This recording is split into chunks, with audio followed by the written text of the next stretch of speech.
ونستعينه ونستغفره ونؤمن به ونتوكل عليه ونعوذ بالله من شرور أنفسنا ومن سيئات أعمالنا من يهده الله فلا مضل له ومن يضلله فلا هادي له ونشهد أن لا إله إلا الله وحده لا شريك له ونشهد أن محمدا عبده ورسوله صلى الله عليه وعلى آله وأصحابه وبارك وسلم تسليما كثيرا كثيرا.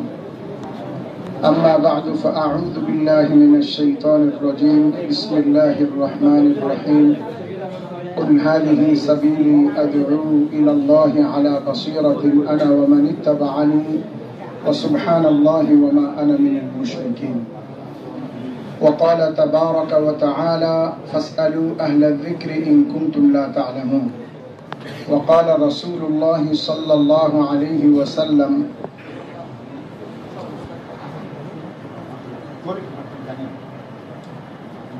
لزوال الدنيا أهون على الله من قتل رجل مسلم. কিন্তু সাধারণত in general যেটা হয় সেটা হলো সিনিয়ররা আগে যাবে, তারপরে এটা সাধারণত এরকম হয়ে থাকে। সেই হিসেবে বলছি যে আমাদের কাছ থেকে, আমাদের বড়দের কাছ থেকে পাওয়া এই তথ্য নির্ভরী কথাগুলি আমি আপনাদের কাছে আমানত স্বরূপ রেখে যাচ্ছি। আপনারা ভবিষ্যতে আপনাদের মধ্যেই কেউ মন্ত্রণালয়ের সচিব হবেন, আপনাদের মধ্যে থেকে কেউ বড় বড় দায়িত্বগুলি প্রাপ্ত হবেন, তখন ওই জায়গাগুলিতে যাতে এরকম কোনো বিষয়বস্তু আপনার সামনে আসলে আপনি যাতে তখন সহি এবং বাস্তব জিনিসের সিদ্ধান্ত নিতে পারেন। দেখা যাবে আপনি আপনার ওই সিদ্ধান্তের কারণে ওই স্কুল কলেজ ইউনিভার্সিটি থেকে যাওয়া সত্ত্বেও এবং সচিবালয় থাকা সত্ত্বেও, মন্ত্রণালয় থাকা সত্ত্বেও আপনার ওই সিদ্ধান্তের কারণে দিন সুরক্ষিত হবে এবং আল্লাহ তাআলা আপনাকে ওই উসিলাতে কাল কিয়ামতের দিন পার করে দিবেন ইনশাআল্লাহ। পথ চলার রাস্তা নয়, জীবনের রাস্তা, আমার লাইফ স্টাইল, জীবন যাপনের তরিকা, সেটা হলো আদউ ইলাল্লাহ আলা বাসীরাতিন, অত্যন্ত ইলমের সাথে, প্রজ্ঞার সাথে, অথেন্টিক ভাবে মানুষকে আমি আল্লাহর দিকে ডাকি। আর এই কাজটা শুধু আমার একার নয়, আমার তো আছেই, ওমান ইত্তাবাআনি, যারা আমার অনুসরণ করবে। তাফসীরের মধ্যে বলছে আই ওয়ামান আমানা বি, যে আমার উপরে ঈমান রাখে, অর্থাৎ আমি মুহাম্মদকে মুহাম্মদ রাসূলুল্লাহ হিসেবে জানে, তার ওই দায়িত্ব। এখন বলেন তো আমরা আমাদের নবী মুহাম্মদকে আল্লাহর রাসূল হিসেবে মানি কিনা? অবশ্যই মানি। যদি এই কথা মানি তাহলে আমাদের এই বাক্যটার সাথে এটাও মানি যে আমাদের রসুলের মাধ্যমে আমাদের কাছে অর্পিত একটি দায়িত্ব আসে, যে রসুল চলে গেছেন কিন্তু আমাদের কাছে তার দ্বীনকে আমানত স্বরূপ দিয়ে গেছেন, যে আমরা কিয়ামত পর্যন্ত এই দ্বীন প্রতিষ্ঠিত থাকার ব্যাপারে ব্যক্তিগত পরিচয়ে আমি স্টুডেন্ট হই, টিচার হই, মাদ্রাসার শিক্ষক অথবা ছাত্র হই, ব্যবসায়ী কিংবা চাকরিজীবী হই, দেশে কিংবা বিদেশে থাকি, ছোট কিংবা বড় হই, সাদা কিংবা কালো হই, শিক্ষিত কিংবা অশিক্ষিত হই, আমি যেই হই না কেন, আমি মুহাম্মদ সাল্লাল্লাহু আলাইহি ওয়াসাল্লামের উম্মত হিসেবে আমার আপনার উপর একটা দায়িত্ব হলো দিন কিয়ামত পর্যন্ত সমুন্নত রাখার জন্য আমার আপনার জীবনের অর্থ, সময় এবং যোগ্যতা এই দিনের জন্য একটা বিশাল অংশ খরচ হবে। এই কথাটা আমরা মানি তো দিল থেকে? আমরা করতে পারি না পারি, কিন্তু একটু বুঝি যে দায়িত্বটা আমাদের আছে। আপনি আমি কি বলি বলেন যে এখন কোন নবী আসবে? আর কিয়ামত পর্যন্ত কোন নবী আসবে? কোন নবী আসবে না। কিয়ামত পর্যন্ত কোন নবী আসতে পারে এই ধারণা রাখলে এই ঈমান, সেই ঈমানের থেকে খারিজ হয়ে যাবে, কোনো সুযোগ নাই। কাদিয়ানীদের সাথে এটাই সমস্যা। তো যেহেতু রাসূল আসবে না, তাহলে যারা মাদ্রাসায় আসতেছে না, ইলম শিখতেছে না, কোন আল্লাহওয়ালার কাছে যাচ্ছে না, তাহলে যেমন ধরেন রিক্সাওয়ালা, সে সেই সকালবেলা রিক্সা নিয়ে বেরোচ্ছে, মধ্যরাত পর্যন্ত রিক্সা চালায়, ক্লান্ত হয়ে রাতে ঘুমায়, সকালে আবার নিয়ে রিক্সা বের হয়। তাহলে এই লোকটার জান্নাতের পথ দেখানোর ব্যবস্থা মুহাম্মদ সাল্লাল্লাহু আলাইহি ওয়াসাল্লামের এই দ্বীনের মধ্যে আছে কি নাই? নিশ্চয়ই আছে, যেহেতু এটা কমপ্লিট একটা জীবন ব্যবস্থা। সেটা হলো উলামা ইকরাম তারা যেতে পারছেন না, কারণ এদের তো ফুরসত নাই। তাহলে কি করবে? এটার জন্য আল্লাহ তাআলা গত 100 বছর যাবত হযরত মাওলানা ইলিয়াস রহমাতুল্লাহ আলাইহির মাধ্যমে আল্লাহ তাআলা একটা ব্যাপক ব্যবস্থা করছেন। আগে অন্যান্য ব্যবস্থা ছিল অন্য সময়, বিশেষ করে এই লাস্ট 100 বছরে মাওলানা ইলিয়াস রহমাতুল্লাহ আলাইহি ওনার দিলে উম্মতের অনেক ব্যথা ছিল। উম্মতের ব্যথা মানে মানুষকে আল্লাহর পরিচয় দেওয়ার জন্য কি করা যেতে পারে। ব্যথাটা কেমন জানেন? এটা আমরা হাজার বললেও বুঝবো না। একটা উদাহরণ বলা যেতে পারে, ধরেন কোন মা তার বাচ্চাকে খুঁজে পাচ্ছে না, এক মায়ের এক ছেলে, মাত্র 2 বছর। এখন 2 বছরের বাচ্চা হঠাৎ করে মা মাদ্রাসার মাঠে এসে দেখতেছে যে মাদ্রাসার ছাদে একদম রেলিং নাই, ফর এক্সাম্পল রেলিং নাই, ছাদের কিনারে কোনো প্রাচীর নাই, দেয়াল নাই, ও কিনারায় এসে দাঁড়ায় আছে। এই মা নিচ থেকে দেখছে। আচ্ছা, এই মায়ের ভিতরের যে কাইফিয়ত, যে তার দিলের সিচুয়েশন, এটা কি আমার পক্ষে বয়ান করা সম্ভব না? আপনাদের জন্য বোঝা সম্ভব। তবে কিছুটা অনুধাবন করতে পারি। যাদের বাচ্চা আসে, সে যদি খালি চিন্তা করে যে আমার বাচ্চাটা ওইখানে, তার কলিজার মধ্যে একটা চিপ মারবে, মোচড় দিয়ে। তো একজন মা যখন দেখছে যে বাচ্চাটা ছাদের কিনারায়, তো মা চিন্তা করছে আমি কি এখন এখানে দাঁড়ায় হাত পাতবো না দৌড় দিয়ে ছাদে উঠবো? কারণ ছাদে উঠে তো যেতে যেতে পড়ে যাবে, এতক্ষণে তো থাকবে না। এই অবস্থায় বাংলায় বলে কিং কর্তব্য বিমুখ, মানে এখন বুঝতেছে না যে কি করা যেতে পারে। এই মায়ের দিলের মধ্যে যতটুকু ব্যথা তার সন্তান সম্পর্কে হতে পারে, মাওলানা ইলিয়াস রহমাতুল্লাহ আলাইহিকে এক্সট্রা অর্ডিনারি আল্লাহ তাআলা এই সম্পদটা দিয়েছিলেন যে মানুষের বেদিনী দেখে তার দিলের মধ্যে এরকম কষ্ট হতো, হায় কি করা যায়, হায় কি করা যায়, জাহান্নাম থেকে কিভাবে বাঁচানো যায়। উনি রাতের বেলা বিবাহের পর যখন এই কাজের সূচনা হয়, তখন বারান্দায় পায়চারি করতেছিলেন আর উর্দু কবিতা পড়তেছিলেন, আশআর যাকে বলে কবিতা। কিসি কি শবে হিজর सोकर कटी है तो किसी की शबे विस्ल रोकर कटी है, अजब है मेरी शब न रोकर कटी है न सोकर कटी है। বন্ধুর বিরহের রাত্র কেউ ঘুমায় কাটাই দিছে, বন্ধু মিলনের রাত কেউ ঘুমায় কাটাই দিছে। আমার এক রাত না আমি কান্না করতে পারছি না ঘুমাইতে পারতেছি অস্থিরতার কারণে। তো ওনার স্ত্রী বই করবেন, এখন রাতের বেলা তো গাস্ট করতে পারবেন না, কাউকে গিয়ে বুঝাইতে পারবেন না, তো রাত্রে একটু ঘুমান, এখন ঘুমায় যান, সকালে দিনের কাজ করবেন। তো স্ত্রীকে বলছেন সো যাও, समझने की कोशिश मत करो, अगर समझ गई तो जागने वाला एक नहीं दो होंगे। শুয়ে পড়ো, তুমি ঘুমায় থাকো, বুঝার চেষ্টা করো না। যদি বুঝে ফেলো তো রাত্র জাগরণকারী একজন নয়, তাহলে আবার দুজন হয়ে যাবে, তোমার পক্ষেও ঘুমানো সম্ভব হবে। কোন ব্যক্তিকে যদি বলা হয় যে আজকে এখন 8:30 8:30 বাজে, আগামীকাল রাত 8:30টায় তোমার মৃত্যু হবে, তোমার নিজের আমল যথেষ্ট আছে, ইবাদত যথেষ্ট আছে, তোমার নিজের জন্য না, তুমি ইসলামের জন্য এই 24 ঘন্টার ভিতরে যতটুকু পরিশ্রম সে করতে পারবে। মৌলানা মঞ্জুর নোমানী সাহেব লিখছেন, মৌলানা ইলিয়াস রহমাতুল্লাহ আলাইহির প্রতিদিনের মেহনত তার চেয়ে অনেক বেশি। মৌলানা ইলিয়াস সাহেবের মেহনত করে বুঝেন তো, মানে দৌড় ঝাঁপ, এই লাইনে ফিকির করা, গাস্ট করা, দোয়া করা, কান্না করা, যা করা, এই কাজটা ওই লোকটা মৃত্যু নিশ্চিত জেনে 24 ঘন্টায় যতটুকু করতে পারে, মৌলানা ইলিয়াস সাহেবের প্রতিদিনের মেহনত তার চেয়ে বেশি ছিল। এই তার আত্মিক এই সম্পদের কারণে আল্লাহ তাআলা তাকে গিফট স্বরূপ দাওয়াত ও তাবলীগের এই মেহনতটা তাকে আল্লাহ তাআলা দিয়েছেন। এটা খুব বেশি কষ্ট হওয়ার কথা না বুঝান। আমি তো দেখছি বিগত সরকারের আমলে আমাদের একজন ক্যাবিনেট সেক্রেটারি ছিলেন আনোয়ারুল ইকবাল সাহেব, আমি ওনার সাথে বসছি, এখন আগে বলি নাই কারণ উনি বলতে তখন না করছে, এখন বলতে অসুবিধা নেই। ওনার সাথে আমরা বসছি, তো উনি এই বিষয়টা মানে যথেষ্ট বুঝেন, পড়াশোনা করেছেন, তাবলীগের সময়ও লাগিয়েছেন। তো উনি বলতেছিলেন যে ওই জামানাতে বড় বড় আলেম ছিলেন, কিন্তু আল্লাহ তাআলা মৌলানা ইলিয়াস সাহেবের আত্মিক এই অন্তরের ব্যথার কারণে আল্লাহ তাকে গিফট স্বরূপ এই কাজ দিয়েছিলেন, কিন্তু দুর্ভাগ্যবশত তার বংশের একটা লোকই কাজটাকে নষ্ট করছে।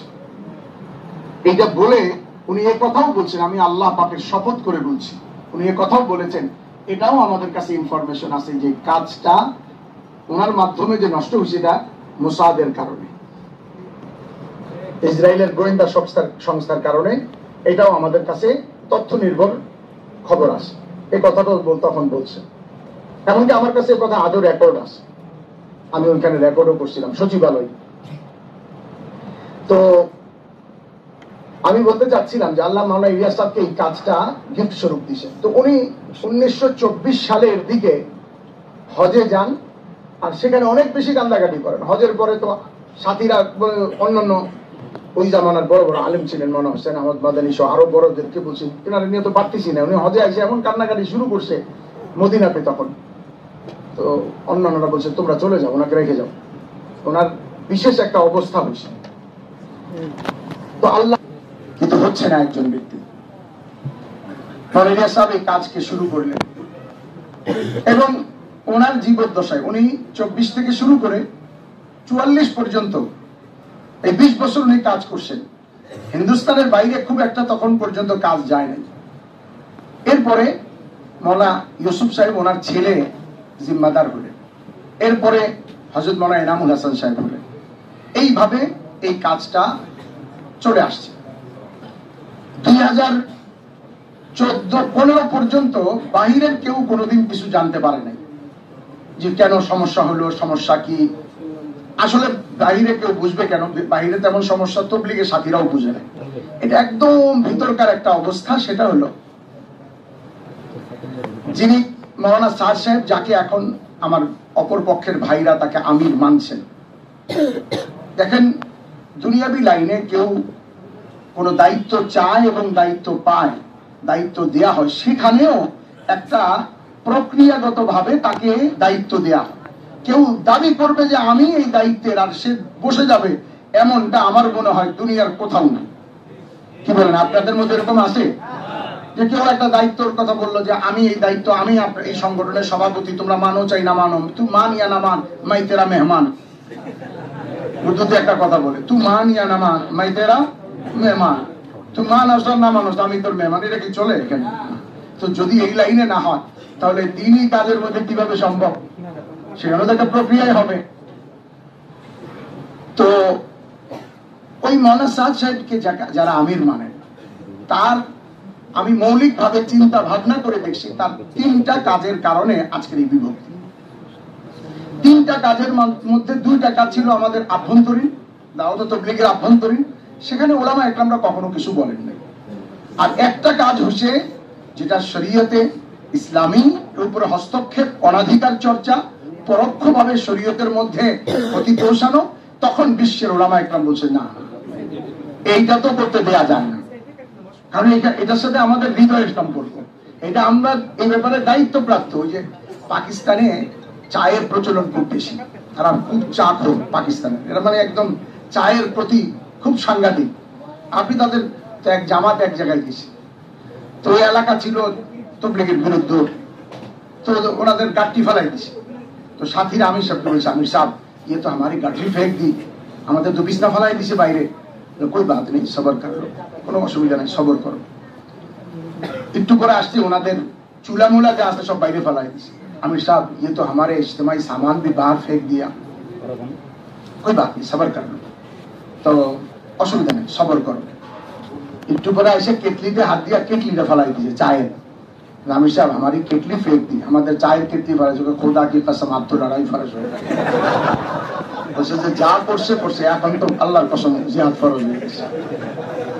তো এটা আমি একটা কৌতুক হিসেবে বলছি। এটা তো ওনাদের আত্মিক সম্পর্ক, যেটা শরীয়তের পক্ষ থেকে না, অভ্যাসের কারণে। কিন্তু আমাদের আত্মার সম্পর্ক, উলামা ইকরামের আত্মার সম্পর্ক শরীয়তের সাথে, এটা খোদা দাদ জিম্মাদারি, দায়িত্বের কারণে। যদি সে কমি করে, কাল কিয়ামতের দিন সে আল্লাহর কাছে জিজ্ঞাসিত হবে। তো একটা বিষয় আইসা তিনি যখন হস্তক্ষেপ করছেন, অনাধিকার চর্চা করছেন, তখন ওলামা ইকরাম বলছেন যে ভাই এটা কিভাবে সম্ভব, এ কথা কিভাবে বলে। এইটার সময় বাহির থেকে আওয়াজ উঠছে, এইটা সবাই টানছে। আমি প্রথম 2টা সংক্ষেপে আপনাকে বলি। তাবলীগের এই 3 কারণের মধ্যে প্রথম কারণ ছিল, তিনি তাবলীগের কাজটা প্রথম দিন থেকে মাওলানা ইলিয়াস সাহেব মশওয়ারা করে কাজ করছেন। তিনি এই মশওয়ারাটাকে মানে পরামর্শকে ভেঙে দিয়েছেন। অথচ আপনারা দেখবেন আপনাদের স্কুল কলেজ ইউনিভার্সিটিতে যে সংগঠন হয় সেটার মধ্যে একটা পরামর্শ আছে। আপনারা হয়তো পরামর্শ বলেন না, শব্দ অন্য অন্য বলতে পারেন, হ্যাঁ, কিন্তু সেটাকে আপনি কাউন্সিল অধিবেশন বলেন অথবা অন্য সেমিনার বলেন, যার নামে নাম দেন, কিন্তু একটা পরামর্শ সভা আছে। পরামর্শ সভা হয়, ছাড়া হয় না। তো তবলিগের এই আজিমুশান কাজ তো ওয়াশাবিরহুম ফিল আমর, কোরআনের এই আয়াতের আলোকে প্রথম দিন থেকে মৌলানা ইলিয়াসের পরামর্শ মোতাবেক চালাইছে। উনি মৌলানা সাদ সাহেব উনি প্রথম এসে পরামর্শটাকে ভেঙে দিয়েছেন। অর্থাৎ উনি যা বলতেন তাই করতেন, কিন্তু ওনার সিনিয়র যারা আমাদের ওলামারা যারা যে সুরা পক্ষটাকে সাপোর্ট করেন তাদের মধ্যে যারা আসেন, তার মধ্যে বড় মৌলানা ইব্রাহিম সাহেব, উনি মৌলানা সাদ সাহেবের সরাসরি শিক্ষক। ওনারাও পর্যন্ত চুপ হয়ে গেছেন যে কি বলবো, আর পরামর্শ মানে না, মানুষ জানবে, মানুষ কি বলবে। সেখান থেকে সে পরামর্শ বহির্ভূত কাজ শুরু করে দিয়েছে। তবলিগের ভিতরে এটা গুঞ্জন চলতেছিল। দ্বিতীয় কাজ করলো যে মৌলানা ইলিয়াস সাহেব থেকে শুরু করে আজ পর্যন্ত যে তবলিগের দায়িত্বপ্রাপ্ত ব্যক্তিদের ইতিহাস, এটা 1 মিনিটে আমি বলি আপনাদেরকে, 1 মিনিটে আপনি ঘড়ি ধরে দেখতে পারবেন। 1 মিনিটে 44 সাল থেকে 24 থেকে 44 মৌলানা ইলিয়াস সাহেব আমির ছিলেন। 44 সালে উনি মারা যাওয়ার কিছুদিন পূর্বে 6 জন ব্যক্তির নাম 3 জন ব্যক্তিকে দিলেন, 3 জন দায়িত্বপ্রাপ্ত বড় বুজুর্গ, মৌলানা জাকারিয়া, মুফতি মুজাফফর হোসাইন আর শাহ আব্দুল কাদের রায়পুরীকে 6টা নাম দিলেন যে এদের মধ্য থেকে কোন একজনকে আপনি আমির বানাই দিলে আমি তাকে মেনে নেব, যে আমার পরে আমি। একজনকে বানানো হলো, ওনার ছেলে মৌলানা ইউসুফ সাহেবকে। ইউসুফ সাহেব 44-এ আমির হলেন বা 45-এ, 65-তে উনি মারা গেলেন। 65-তে ওই 3 বুজুর্গ এখনো জীবিত, 5 নাম এখনো আছে, বাকি 5 জন। ওনারা বাকি 5 জন থেকে আরেকজনকে বানালেন, মৌলানা এনামুল হাসান। মৌলানা এনামুল হাসান 65 থেকে 95, 65 থেকে 95, 30 বছর জিম্মাদার ছিলেন। 95-এ উনি যখন মারা যান, সেদিন আমি নিজামুদ্দিনে উপস্থিত ছিলাম, ওনার শেষ মশওয়ারাতেও ছিলাম। উনি যেদিন মারা যান, মারা যাওয়ার আগে 10 জনের একটা জামাত বানায় যান। ওই জামাতের মধ্যে মৌলানা সাদ সাহেব ছিলেন সর্বকনিষ্ঠ। বয়োজ্যেষ্ঠরা একে একে পালাক্রমে ইন্তেকাল হচ্ছিল ওনাদের। উনি এই জামাতটাকে আর না বাড়ায়, পরিপূর্ণ না করে এক ধরনের ওয়েট অ্যান্ড সি, অপেক্ষা করতে লাগলেন। এবং যখন 2014 সালে ওনার অপর সুরা মৌলানা জুবাইরুল হাসান মারা গেলেন, উনি 2014 সালে নিজেকে আমির বলে দাবি করলেন। এটা দাবি হলো, পরামর্শ হয়নি, এটা ওনাদের দাবি। আমি গতকালকে সাংবাদিক সম্মেলনেও বলছি, ওরা বলে তথাকথিত একটা মশওয়ারা, মেকিং মশওয়ারা, মানে সব বানানো গোছানো ছিল, যে বলে না আপনি তরকারি দিব, খাবেন না, না আপনি দিব, খাবেন না, মানে কে খুশি খাইব না, আপনি জিগেছেন, আপনি জিগান না, আপনি তো দিবেন না, দিবেন না, এরকম মেকিং একটা মশওয়ারা করে ওনাকে আমির বানিয়েছে। যদি সেটাকে মশওয়ারা ধরেও নেই তাও সমস্যা। তার কারণে এই মেকিং মশওয়ারাটা হচ্ছে 2017 সালে, কিন্তু উনি যে দাবি করছেন আমি আমির, এটা হলো 2015 সালে, ইউটিউবে আছে। তাহলে আমি গতকালকে সাংবাদিক সম্মেলনে বলছি, এটা তো এরকম হলো যেমন বিয়ে হয়েছে 17 সালে, বাচ্চা হয়ে গেছে 15 সালে, এটা তো এরকম হলো। তো উনি এই সুরাকে উপেক্ষা করে একক আমিরের দাবি করলেন। এটা তবলিগের সাথীরা বলছে আচ্ছা থাক, আমাদের মধ্যেই। ওলামা ইকরাম বলছে ভাই আমি জানি না, এটা তোমাদের ব্যাপার। বিশ্বের কোন ওলামা ইকরাম, তো উসমানী সাহেব সহ, দেওবন্দ সহ কেউ কিছু বলতে যান নাই। তখনই ওলামা ইকরাম কিছু কিছু কথা বলছেন, ভাই এটা তবলিগ ওয়ালাদের আপোষের বিষয়, দোনো জামাতি হক, এটা তখন বলছেন। ওই সমস্ত কথাগুলি এরা এখন চালাই দিচ্ছে তাদের বলে। আসলে এই কথা এখনকার না, স্থানকাল পাত্রভেদে কথার তর্জমা আলাদা। এই কথা আজকের নয়, বহু আগের। তো যাই হোক, এই 2টা কথার সময় ওলামা ইকরাম কিছু বলেন নাই। 3 নম্বর কথা যেটা প্রকাশ পেল সেটা হলো, উনি এমন কিছু বক্তব্য দিতে লাগলেন যে বক্তব্যগুলি সম্পূর্ণরূপে শরীয়তের সাথে সাংঘর্ষিক, কোরআন হাদিসের সাথে সম্পূর্ণ সাংঘর্ষিক। কোরআন হাদিসের নস বলা হয়, যেটা স্পষ্ট শব্দ থেকে প্রমাণিত, ওই শব্দের সাথেও সাংঘর্ষিক। আর এটাকে সমর্থন করলে ইমানের স্ট্রাকচার ভেঙে যাবে, ইমানের স্ট্রাকচার ঠিক থাকবে না। এই জন্য ওলামা ইকরাম বলছে ভাই এই কথা তো সমর্থন করা যায় না। অপর পক্ষের লোকেরা চিন্তা করছে ওনাকে বাঁচানো দরকার। 1 নম্বর বলছে যে কাটিং, ওনার বয়ানের একটা কাট পিস বলা হয়েছে। যখন পুরো বয়ান শুনানো হয় তখন বলে যে এই কথা তো কিতাবে আছে, এই কথা তো অমুক কিতাবের অমুক জায়গায় আছে। তখন আমাদের সাধারণ সাথীরা, তবলিগের মধ্যে বলেন আলেম বেশি না সাধারণ সাথী বেশি? সাধারণ সাথী বেশি, তারা বিভ্রান্ত হয়। তার কারণ তার এগেনিস্টের জবাব তার এগেনিস্টে যে কথা, এটা তো তার কাছে, ইলমটা তো তার কাছে নাই। সেও চিন্তা করে, ও তাই তো।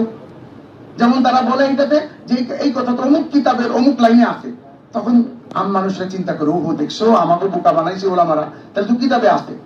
আসলে কিতাবে থাকলেই করতে হবো, কি বলেন? আমি কাউকে আপনাদের দোষারোপ করছি না, আপনারা ইনশাআল্লাহ এরকম এমনটি করেন না বা করবেন না ইনশাআল্লাহ। দাঁড়িয়ে প্রস্তাব করা এটা শরীয়তের মধ্যে মাকরুহে তাহরিমি। হ্যাঁ, এটা কখনো প্রয়োজনে সেটা ভিন্ন কথা, অভ্যাসগতভাবে এটা মাকরুহে তাহরিমি। কিন্তু এখন যদি আমি বলি জায়গায় জায়গায় এলান করি আর বুখারী শরীফে একটা হাদিস আছে, বুখারী শরীফে হাদিস আছে, কিতাবে দেখাইতে পারবো, তো এটা কি শরীয়তের সপক্ষে কাজ করলাম না বিপক্ষে কাজ করলাম? বিপক্ষে। ইমাম আবু হানিফা রাহমাতুল্লাহ আলাইহি বলছেন ব্যবহারিত পানি না পাক, একটা আলোচনায় বলছেন, মাদ্রাসায় পড়াইতে গিয়ে আলোচনা হয়, কিন্তু এটা মানুষকে বলার জন্য না, এটা একটা আলোচনার মধ্যে আসছে।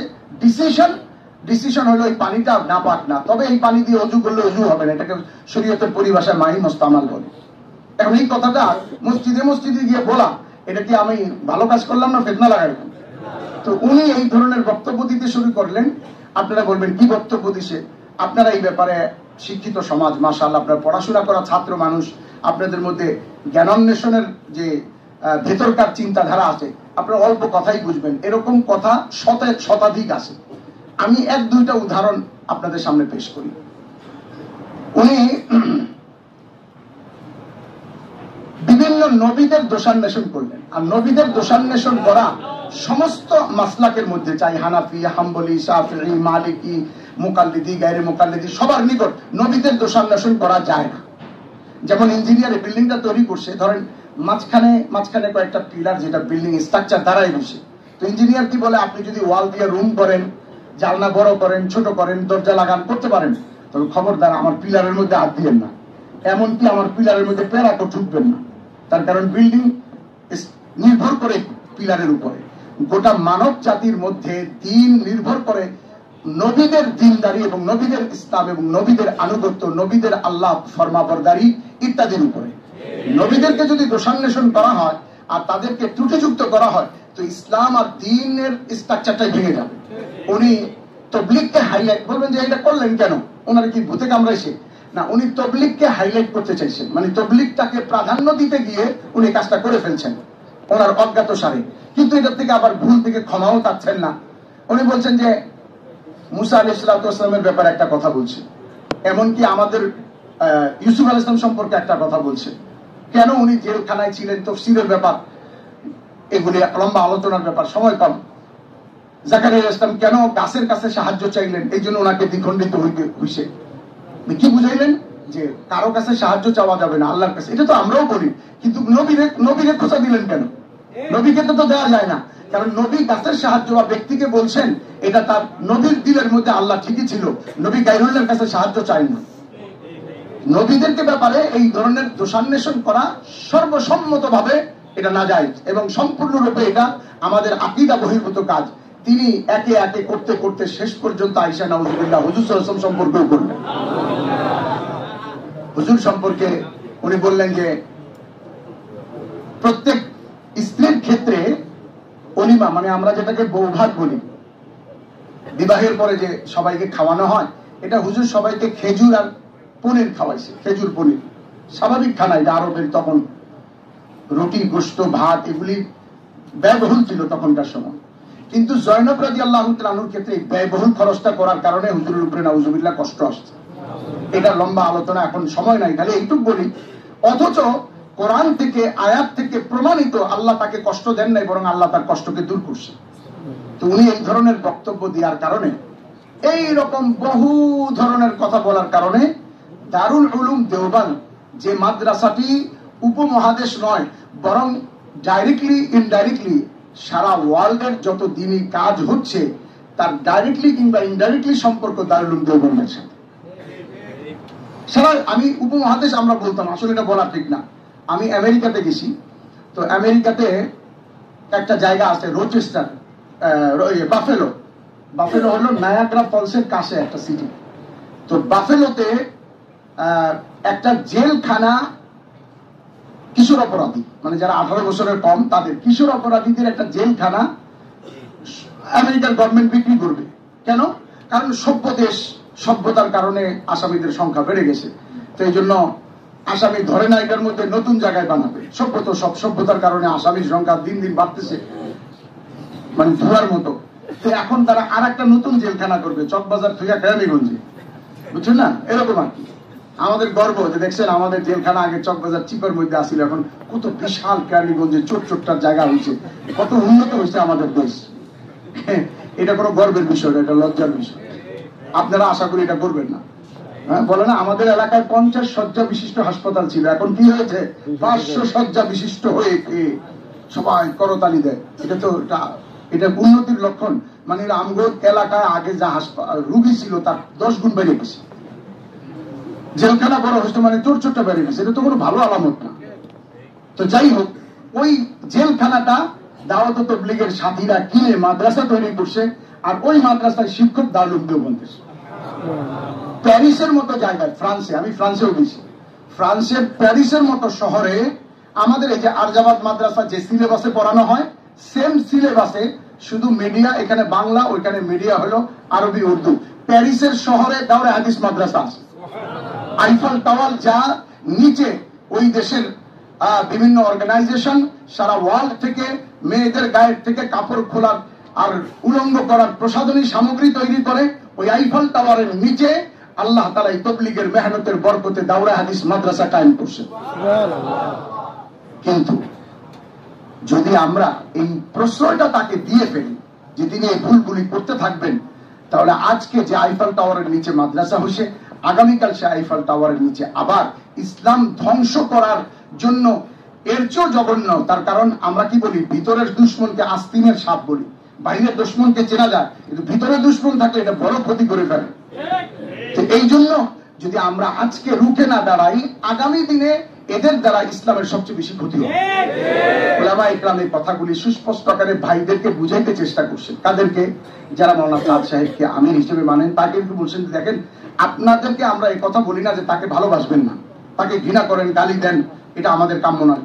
আপনারা কি দিবেন গালি আর কি বলবেন? আমরাও তো দুঃসাহস করি না। আমরা উলামা ইকরাম কখনো শুনবেন না তাকে সাদের নাম তুলে কোনো গালি দিছি না, আমি শুনবেন না। কেউ যদি ইমোশনাল হয়ে কিছু বলে, আমি মনে করি সেটা বিচ্ছিন্ন ঘটনা, আমাদের ওরা এখনো সম্মানের সাথে বলে। আমি তো মোল্লা সাদ সাহেবের একটা বক্তব্য কি ধরছি এই ব্যাপারে, প্রমাণ অথেন্টিক দলিল হিসেবে। উনি বলছিলেন একবার, আমরা জোরে গেছি ইন্ডিয়াতে, উনি নিজে বলছেন, আমি সরাসরি শুনছি। উনি বলছেন, দেখো अगर कोई आलिम गलती करता है तो उसको गलत छपी हुई कुरान की तरह देखो। কোন আলেম যদি ভুল করে তাকে ভুল ছাপা কোরআনের মতো মনে করো। আচ্ছা, তাহলে ভুল ছাপা কোরআনের কি অর্থ? উনি বলছে, দেখো কোন কোরআন শরীফে যদি দেখো যে ওলামা ইকরাম দেখে যে ভুল ছাপছে, ইন্নাহু লা ইউহিব্বুল কাফিরিনের জায়গায় মুমিনিন দিয়ে দিছে, মুমিনুনের জায়গায় জালিমুন দিয়ে ফেলছে, ইত্যাদি ইত্যাদি ভুল করা আছে, তখন ওলামা ইকরাম বলছে যে এই কোরআন শরীফটা তাকের উপরে রেখে দাও, এই কোরআন শরীফটা কেউ তেলাওয়াত করবে না। কেন? এটা অর্থ নেগেটিভ পজিটিভ সম্পূর্ণ বৈপরীত্য অর্থ বহন করে, আর এটা ইমানের জন্য একটা আশঙ্কা জিনিস। যেহেতু না বুঝে পড়বে, এই জন্য বলছে এটা পড়ো না, রেখে দাও।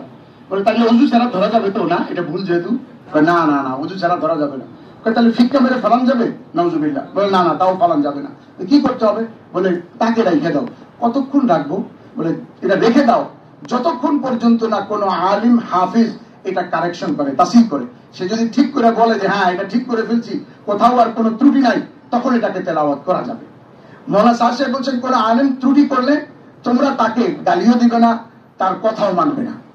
এটা মৌলানা সাদ সাহেবের বক্তব্য। কোন আলিম ত্রুটি করলে তাকে গালিও দিবে না, খারাপ ব্যবহারও করবে না, কিন্তু তার অনুসরণও করা যাবে না। তার কারণ ওই যে ভুল কোরআন শরীফ যেমন করা যায় না, ভুল বলা আলেমকে অনুসরণ করা যায় না। আমরা বলি যে সবকিছু রেখে মৌলানা সাদ সাহেবের দলিল অনুসারে, তার দেয়া বয়ান অনুসারেই তাকে মানা যায় না। তিনি নিষেধ করছেন যে আমাকে মেনো না। আমরা ওই হিসেবে ভাইদেরকে বলছি, ওনাকে তাকে রেখে দেন, নিজামুদ্দিনের তাকের মধ্যে উঠায় রাখেন, আপনি সুরাই নিজামের মেহনত করতে থাকেন। যেদিন ওলামা ইকরাম মুফতি তকি উসমানী সাহেব দেওবন্দ যখন ওনাকে তাসিহ করে দিবে, উনি তাদের সাথে আপোষ করে নেবেন, ভুল ত্রুটি উনি শুধরে নেবেন, ক্ষমা চেয়ে নেবেন, আর ওনার উপরে তাদের আস্থা হবে, ওই দিন আমরা আবার তেলাওয়াত করবো, তাকে মানবো। এই কথাটাই আমাদের উলামা ইকরাম ভাইদেরকে বুঝাইতে চেষ্টা করছেন, কিন্তু আমাদের ভাইদের ওই যে কথাটার শরীয়তের উপরে যে হস্তক্ষেপ আর বিভিন্ন রকমের এই ত্রুটি বয়ান, এগুলির এলেম যেহেতু তাদের কাছে নাই, তাদের কথা হলো তু মান ইয়া না মান মাই তারা মেহমান। ওনারা হলো যে ভাই আপনারা মানেন চাই না মানেন, আমরা তো মানছি, উনি আমি সব মানতেই হবে। এমনকি এই ধরনের ধৃষ্টতাপূর্ণ বক্তব্য তারা দিয়েছে, এ কথা বলছে যে উনি জাহান্নামে গেলে নাউজুবিল্লাহ আমরাও জাহান্নামে। অথচ এই কথা কোন নবী যাদের নিশ্চিত জান্নাতি তার সম্পর্কেও মানুষ এই ধরনের বক্তব্য সাহাবারা দিয়েছেন বলে কোনো জানা নাই। এই সমস্ত ত্রুটির কারণে ওলামা ইকরাম 2015 থেকে শুরু করে এখন ডিভাইড হয়ে গেছে। ওলামা ইকরাম বলছে ওনার বিভিন্ন বক্তব্য, এই যে আপনাদের প্রত্যেকের কাছে মোবাইল আছে না, অ্যান্ড্রয়েড সেট আছে না আপনাদের কাছে, মাওলানা সাদ সাহেবের কিংবা তাদের পক্ষের সাথীদের যদি আপনি সমর্থন করেন তো তাদের বক্তব্য অনুযায়ী আপনার নামাজ কোনোদিন হবে না। কিন্তু আমাদের ওলামারা এটা বলে নাই। আমাদের ওলামারা বলছে না, ক্যামেরাকে বিনা কারণে ব্যবহার করা ঠিক না, এই ছবি ঠিক না, ভালো না, কিন্তু নামাজ হবে না এই কথা বলতে পারি না। তার কারণ হলো নামাজ ভঙ্গের শরীয়তের যে প্রমাণিত কারণ সমূহ তার মধ্যে এমনটা পাওয়া যায় না যে ছবি কিংবা ছবি তোলার যন্ত্র পকেটে নিয়ে নামাজ পড়লে নামাজ হবে না, এমনটা বলা যায় না। কিন্তু উনি বলছেন ক্যামেরাওয়ালা মোবাইল পকেটে নিয়ে নামাজ পড়লে নামাজ হবে না। উনি বলছেন ভোট দেওয়া হারাম। আমাদের এক ঢাকার আশেপাশের এক জায়গার চেয়ারম্যান সাহেব উনি বলেন যে হুজুর ওরাও তো সংখ্যায় কিছু লোক, বুঝেন তো। আমি এক কথা কইছি আর ভালো বুঝে আইছি। আমি বললাম যে ভাই আপনি কিছু মনে করেন না, আপনি বোধহয় ভোটের চিন্তা করেন যে আমার এলাকায় ওরা কিন্তু ভোট দেয় না। কেন? আমি বললাম যে ওরা যারা আমির সাহেব মানছে সে আমির সাহেব করে দিয়েছে ভোট দেওয়া হারাম। তাই নাকি হুজুর? তাহলে তো ভালো সুবিধা হয়েছে, তাহলে তো আমি আপনাকে লোক আছি, আমার হিসাব মিলে গেছে। হ্যাঁ, এবং প্যান্ট পরে নামাজ হারাম, উনি বলছে প্যান্ট পরে নামাজ হারাম, এটা কেমন কথা হইলো? এই ধরনের উনার বক্তব্যের সাইলাভ মানে একটা দুইটা না, মানে প্রথম ছিল সবজিতে ওই যে তিল কালো জিরা দেন অল্প করে, বিভিন্ন খুঁজা পাওয়া যায়, এরকম ছিল। এখন হলো তিলের লাড়ুর মতো, এখানে কতগুলা তিল দিছে এর কোনো হিসাব কিতাব নেই। তিলের লাড়ু, চিরার মোয়া, কয়টা চিরা আছে কোনো হিসাব কিতাব নাই। ওনার বক্তব্যের মধ্যেও এই ধরনের ভুল ভালের কোনো অভাব নেই। এই জন্য দারুল দেওবন্দ থেকে বলা হয়েছে, সারা বিশ্বের ওলামা ইকরামরা এই কথা বলেছেন। আমি আমি আমি আপনাদেরকে বলছি, দেখেন ম্যাসিডোনিয়া, হ্যাঁ, এই দেশের ওলামা ইকরাম লিখিত আকারে জানাইছেন নিউ ইয়র্কের 50 জন আলেম, তার মধ্যে একজন ছাড়া 49 জনে দস্তখত করছেন, একজন করেন নাই। সম্ভবত তিনি তখন ছিলেন না, বা আমি যদি খুব বেশি হলে বলি যে না, তাহলে একজন ওনার পক্ষে, তো হনি বা কি হলো, 49 জনে দস্তখত করছে যে আমরা সবাই একমত যে দাওয়াত ও তাবলীগের কাজ জরুরি, যেহেতু আল্লাহ আমাদেরকে এই দায়িত্ব দিয়েছেন, তো এই কাজটা জরুরি, এই কাজটা সকলকে করতে হবে, তবে পরামর্শ কেন্দ্রিক শুরাই নিজামের অধীনে করতে হবে। মাওলানা সাদ সাহেবের অধীনে বা যাকে ভালোবেসে আমির মেনে যারা কাজ করেন, তারা তাকে আমির মেনে ততটা ভুল তো করছেনই, কিন্তু সর্বশেষ তারা যে কাজটা করছেন এটা আপনারা অনলাইনে দেখেছেন বা শুনেছেন, জেনেছেন যে সর্বশেষ তারা 2018 সালের 1 ডিসেম্বর আমাদের সাথীদেরকে অনেক মারধর করছে, যাদের ঠিকানা, নাম, মোবাইল নাম্বার এবং তাদের ছবি ইত্যাদি সব আমাদের কাছে সংরক্ষিত আছে। আপনাদের মিরপুরে অনেক আছে, এইখানেও অনেক আছে। এরপরে 2024 সালে গত 17 ডিসেম্বরের 17 তারিখ, হ্যাঁ 20 তারিখ আমাদের কাছে সরকারের সাথে একটা বৈঠক হয়েছে। আপনারা আমাদের চেয়ে ভালো জানেন, সার্জিস আর হাসানাতের বক্তব্য শোনার পর আপনাদের এটা তো পরিষ্কার হয়ে যাওয়ার কথা যে এই সমন্বয়করা তাদের কাছে গেছে এবং তাদেরকে আশ্বস্ত করছে যে ঠিক আছে, আমরা শুরাই নিজামের সাথীদের সাথে কথা বলে মাঠ তোমাদেরকে 5 দিন দেওয়ার চেষ্টা করবো, কিন্তু আপনারা আমাদেরকে আশ্বস্ত করেন যে 5 দিন পরে 25 তারিখে মাঠ ছেড়ে দেবেন। বলছে হ্যাঁ। এই কথার দাওয়াত নিয়ে তারা কাকরাইলে আসছেন, মুরব্বীদের সাথে আলোচনা করতেছেন। ইন দ্য মিন টাইম এই সময় তারা ময়দানে হামলা করে এবং সার্জিস ও হাসানাতেরা দুইজনেই মুরব্বীদের কাছে অত্যন্ত লজ্জিত হন এবং বলেন এরা তো আমাদের কথার বাইরে, আমাদেরকে ভিলেন বানাই দিছে এবং সম্পূর্ণরূপে আমাদের কথার বাইরে কাজ করছে। আর শুধু করছে তারা, তারা একটা তবলিগের সাথী, এখন যেমন আমাদের সাথীরা মাইল খাইছে, কষ্ট হয়েছে। আমি তো এই কথা বলি, আমাদের যেই সাথীকে হত্যা করছে তারে যদি জীবন দেওয়া হয় আর তারে যদি ছেড়ে দেওয়া হয়, তাদের মধ্যে যে প্রতিশোধ নাও, সেও আমার মনে হয় 2টা থাপ্পড় দেওয়ার পরে 3য় থাপ্পড় দিতে পারবে না। ভাই, একটা মানুষকে কিভাবে মারে এইভাবে? তারা কত বড় জঘন্য হতে পারে যে একটা মানুষের পেট দিয়ে ছুরি মেরে পিছন দিয়ে বের করছে, ভুঁড়ি বাইর করে ফেলছে। একটা মাদ্রাসার ছেলেকে এখন আপনারা যেতে পারেন, ঢাকা মেডিকেলে আছে, আল আমিন বাড়ি, আলামিন কুমিল্লা বাড়ি সম্ভবত, কুড়াল দিয়ে যে আঘাত করছে, ডাক্তার বলছে তার বাঁচার সম্ভাবনা 10%, 90% সম্ভাবনা নাই।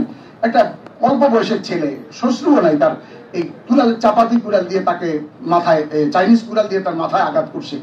এটা কিভাবে সম্ভব? এটা কিভাবে হতে পারে? সরকার এরপরে, আমি আপনাদের স্পষ্ট বলি, আমি নাম নিয়েই বলি, আমি আইজিপি সাহেবের কাছে একটা বৈঠকে আমরা বলছি, ওইখানে তার সামনে আমরা এই কথাটা উত্থাপন করতে গেছি, স্যার এটা সব জায়গায় বলা হচ্ছে দুই পক্ষের সংঘর্ষ, ব্যাপারটা এরকম নয়, শব্দটাই বলা উচিত না, দুই পক্ষের সংঘর্ষ নয়, এক পক্ষ ঘুমন্ত সাথীদের উপরে অপর পক্ষের অতর্কিত হামলা। এই কথা বলার পরে আইজিপি স্যার, ওনার নাম সম্ভবত আমি যেটা দেখছি বাহার, তো বাহার স্যার উনি স্পষ্ট এই কথা বলছেন যে দেখেন হুজুর আর এই কথাটা বলেন না, তার কারণ হলো যে কারা মারছে, কাদেরকে মারছে, এটা আর জাতির কাছে এটা আর অস্পষ্ট রয়েছে, সবার কাছে স্পষ্ট। এবং এই কথাও বলছেন যে শুনেন, সব জিনিসের তদন্ত লাগে না, এটার কোনো তদন্ত লাগবে না যে কারা মারছে কাদেরকে মারছে। তো সর্বশেষ তাদের এই পৈশাচিক বর্বরচিত হত্যাযজ্ঞের পরে আমাদের সুলাই নিজামের সাথীরা বলছে যে ভাই তোমরা অন্তত পক্ষে কাকরাইলাম টঙ্গীর মাঠে আইসো না, অন্তত পক্ষে কাকরাইল এবং টঙ্গীর মাঠে তোমরা আইসো না। এরপরে তোমরা, ওলামারা দাবি করছে সারা বিশ্বে যেখানে চাও সেখানে করো। মাদ্রাসার ছাত্র ভাই যদি কেউ ভিতরে থাকো তাহলে বের হয়ে অন্যদেরকে একটু জায়গা করে দাও। আমাদের এলাকার সাথী ভাই যারা আছেন ওনারাও ছাত্রদেরকে একটু জায়গা করে দেন যারা আছেন। এরা দুনিয়াবি লাইনে বিভিন্ন অফিস আদালতে দৌড়ঝাঁপ করতে চান না। আল্লাহওয়ালা মৌলানা জুবায়ের সাহেব, রজনুল হক সাহেব সহ এরা আহলুল্লাহ এই সমস্ত ব্যাপার থেকে খুবই দূরে থাকতে চেষ্টা করতেন। কিন্তু ওনাদের পক্ষ থেকে আমরা মাদ্রাসা এবং আহলে ইলম উলামা ইকরাম চিন্তা করলেন দাওয়াত ও তাবলীগের কাজটা ওই যে আয়াত তেলাওয়াত করেছিলেন এই আয়াতের নিমিত্তে যদি আপনাদের হয় তাহলে আয়াতের মধ্যে কি উলামা ইকরাম নাই? এবং উলামা ইকরাম দাওয়াতের কাজ করছেন। এটাও সমস্যার মধ্যে একটা যে তারা মাদ্রাসায় পড়াটাকে দাওয়াতের কাজ মনে করেন। তারা মনে করে যে এই নকশায় চিল্লা তিন চিল্লা ছাড়া আর কোনো কাজ দাওয়াতের কাজ না। অথচ এটা একটা ভ্রান্ত ধারণা। তার কারণ এই কাজ 1924 থেকে, তাহলে তার মানে কি আর আগে দাওয়াতের কাজ ছিল না? ছিল। হ্যাঁ, তবে এটা ঠিক যে ব্যাপকভাবে মানুষের কাছে দিন পৌঁছানোর তাবলীগের মেহনতটা একটা মানে কি বলে অনন্য উপায়, সুন্দর ব্যবস্থাপনা। কিন্তু তাই বলে মাদ্রাসার খেদমত, খানকার খেদমত এটাও দাওয়াতের খেদমত, তারা এটা মানতে রাজি না। এই জন্য তারা বলে যে উলামা ইকরাম কেন কথা বলবে, উলামা ইকরাম কেন কথা বলবে না? দিন, ধর্ম, শরীয়ত, মাসাইল এটা তো ওলামাদের কাছেই। আচ্ছা আপনারাই বলেন, আপনারা ছাত্রদের মধ্যে অনেকে আছেন যারা 3 দিনের জামাতে গেছেন বা চিল্লা দিয়েছেন বা তবলিগে কিছু সময় লাগাইছেন, এরকম কারা আছেন দেখি একটু হাত উঠান। মাশাআল্লাহ, বেশিরভাগই আলহামদুলিল্লাহ, ঠিক আছে। এখন আপনারা বলেন, আপনারা এই তবলিগে সময় লাগানোর কারণে বিয়ের দিন বিয়ে পড়ানোর জন্য কি আপনারা কোনো আলেম বাদ দিয়ে কোনো পুরান সাথীর কাছে গেছেন যে ভাই আমার বিয়েটা পড়াই দেন? আচ্ছা, আপনারা অনেকে করবেন বিয়ে করেই নেই হুজুর, কি করেন তো আগে। আচ্ছা, আল্লাহ আপনাদের ভালো জায়গায় বিয়ে করার আমি দোয়া করি। ঠিক আছে। দ্বিতীয় কথা হলো, আচ্ছা আপনাদের মধ্যে মাসলার তো দরকার পড়ে, আপনি আত্মাহিয়াতু পড়ে ইমাম সাহেবের পিছনে দুরূদ শরীফ পড়ে ফেলছেন। এখন ইমাম সাহেব 4 রাকাত নামাজ পুরা করার পরে আপনি কখনো, মানে আমি একটা এক্সাম্পল দিচ্ছি, হুজুর আমার নামাজের পরে আত্মাহিয়াতুর পরে আপনি যখন দাঁড়াইছেন আমি না দুরূদ শরীফ পড়ে ফেলছিলাম। আপনার এই মাসলা কি ইমাম সাহেবকে জিজ্ঞেস করেন না মহল্লার আমির সাহেবকে জিজ্ঞেস করেন? কেন ইমাম সাহেবকে কেন জিজ্ঞেস করেন? তাহলে তবলিগে গেলে ওনারা জিজ্ঞেস করা যায় না? না, যে তবলিগ করছে তারা জিজ্ঞেস করা যায় না? যে আলেম না কিন্তু তবলিগ করে এই সব মাসলা জিজ্ঞেস করা যাবে?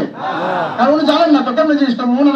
উনি আজকে 40 বছর যাবত 40 বছরে 4 মাস লাগাইছে, 40টা চিল্লা দিছে, এখন পর্যন্ত নামাজের ইমামতি করতে রাজি হয় না। তবে যদি বিপদে পড়ে রাজি হয় তাহলে আসর আর জোহর এই 2 ওয়াক্তে রাজি হয়, মাগরিব এশা ফজরে রাজি না। কেন? সমস্যা আছে, এটা বলা যাবে না, এটা আপনারা বুঝাবেন। তো ওনার কাছে আপনি মাসলা কি জিজ্ঞেস করবেন? তো যেমন আপনি তবলিগে সময় লাগানোর পরেও শরীয়তের বিষয় যে কোনো মাসআলা ইমাম সাহেবকে আলেমকে জিজ্ঞাসা করেন, তাহলে তবলিগের মেহনতটা ভুল পথে চলে গেলে নামাজের ক্ষুদ্র মাসলা যদি আলেম বলে যে এত বিশাল মাসআলা যেটা ইমান আর গায়রে ইমান, হক আর বাতিলের মাসলা, এটা কি কোনো জেনারেল শিক্ষিত লোক বলতে পারবে? এটা তো আলেমরাই বলবে। তো আলেমদের বলার অর্থ তো এই না যে সে এখানে পদ্মারি করতে আসছে, মাতবরি করতে আসছে, বিলকুল না। ওনাদের সময়ই নাই, ওনার তো আজ পর্যন্ত 3 দিনে নেওয়া যায় না, কারণ মাদ্রাসার পরীক্ষা, পড়ানো, ঈদ তাকরাত, উস্তাদদের সামলানো, ওনাদের তো সময়ই নাই। উনি এটার মধ্যে কেন যাবেন? তাহলে বলছেন কেন? বলছেন ওনার দায়িত্ব, না বললে কাল কিয়ামতের দিন আল্লাহর কাছে তিনি জবাবদিহি করতে হবে। এই জন্য আপনাদের কাছে আমি একটা আবেদন রাখি, আমার এই ক্ষুদ্র আলোচনা থেকে তেমন কিছু আপনি না পেলেও এই পর্যন্ত অনেকখানি জেনেছেন। আমি সর্বশেষ একটা আয়াত, একটা হাদিস বলি। আল্লাহ তাআলা কোরআনে বলছেন, ফাসআলু আহলা যিকর ইন কুনতুম লা তা'লামুন, যে বিষয় তুমি জ্ঞান রাখো না, যে জানে তার কাছে জিজ্ঞাসা করে নাও। যেমনটা আমরা চিকিৎসার ক্ষেত্রে অসুস্থ হলে ডাক্তারকে জিজ্ঞাসা করি, বাড়ি তৈরির ক্ষেত্রে, নির্মাণের ক্ষেত্রে ইঞ্জিনিয়ারকে জিজ্ঞাসা করি, ঠিক তেমনি ভাবে আমরা শরীয়তের মাসলা মাসাইল, হক বাতিল, জায়েজ না জায়েজের ব্যাপারে আলেমকে জিজ্ঞাসা করব, এ ব্যাপারেও আলেমকে জিজ্ঞাসা করে চলবো ইনশাআল্লাহ। আরেকটা বিষয়, একটা হাদিসের মধ্যে আল্লাহ রাসূল ইরশাদ ফরমান, মিশকাত শরীফে আছে, লা ইজতামিউ উম্মতি আলা দালালা আই ফুকাহা উম্মতি উলামা উম্মতি, আমার উম্মতের উলামা ফুকাহা কখনো গোমরা বা ভ্রষ্ট বিষয়ে একমত হতে পারবে না। আপনি দেখেন উলামারা যে কোনো বিষয়ে দালাইলের ভিত্তিতেই একমত হতে পারেন না। এই এলাকার লোকজন যদি এটাকে জায়েজ বলে, অন্য এলাকা বলছে এই আয়াতের ভিত্তিতে আমাদের নিকট এটা না জায়েজ। এই তো মত পার্থক্য থাকে। কিন্তু একদম আমেরিকা থেকে শুরু করে ফিজি আইল্যান্ড পর্যন্ত, আমি ফিজি আইল্যান্ডে যে আসছি গত বছর, ফিজি আইল্যান্ডে 2 মাস ছিলাম। অস্ট্রেলিয়া থেকে 3000 কিলোমিটার প্যাসিফিক ওশানের ভিতরে, সর্বশেষ যেখান থেকে সূর্য ওঠে তিবিয়ানে।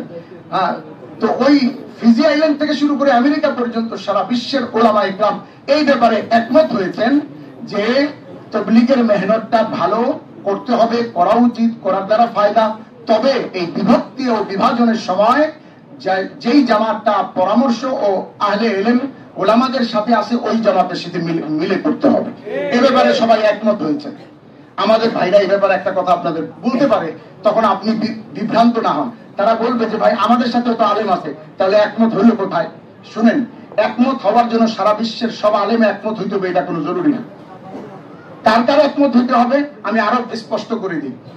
যে সমস্ত আলেম হওয়ার জন্য সার্টিফিকেট দিতে হয়, আলেম প্রমাণ করার জন্য সার্টিফিকেটের প্রয়োজন হয়, তাদের মতো পার্থক্য কিছু যায় আসে না।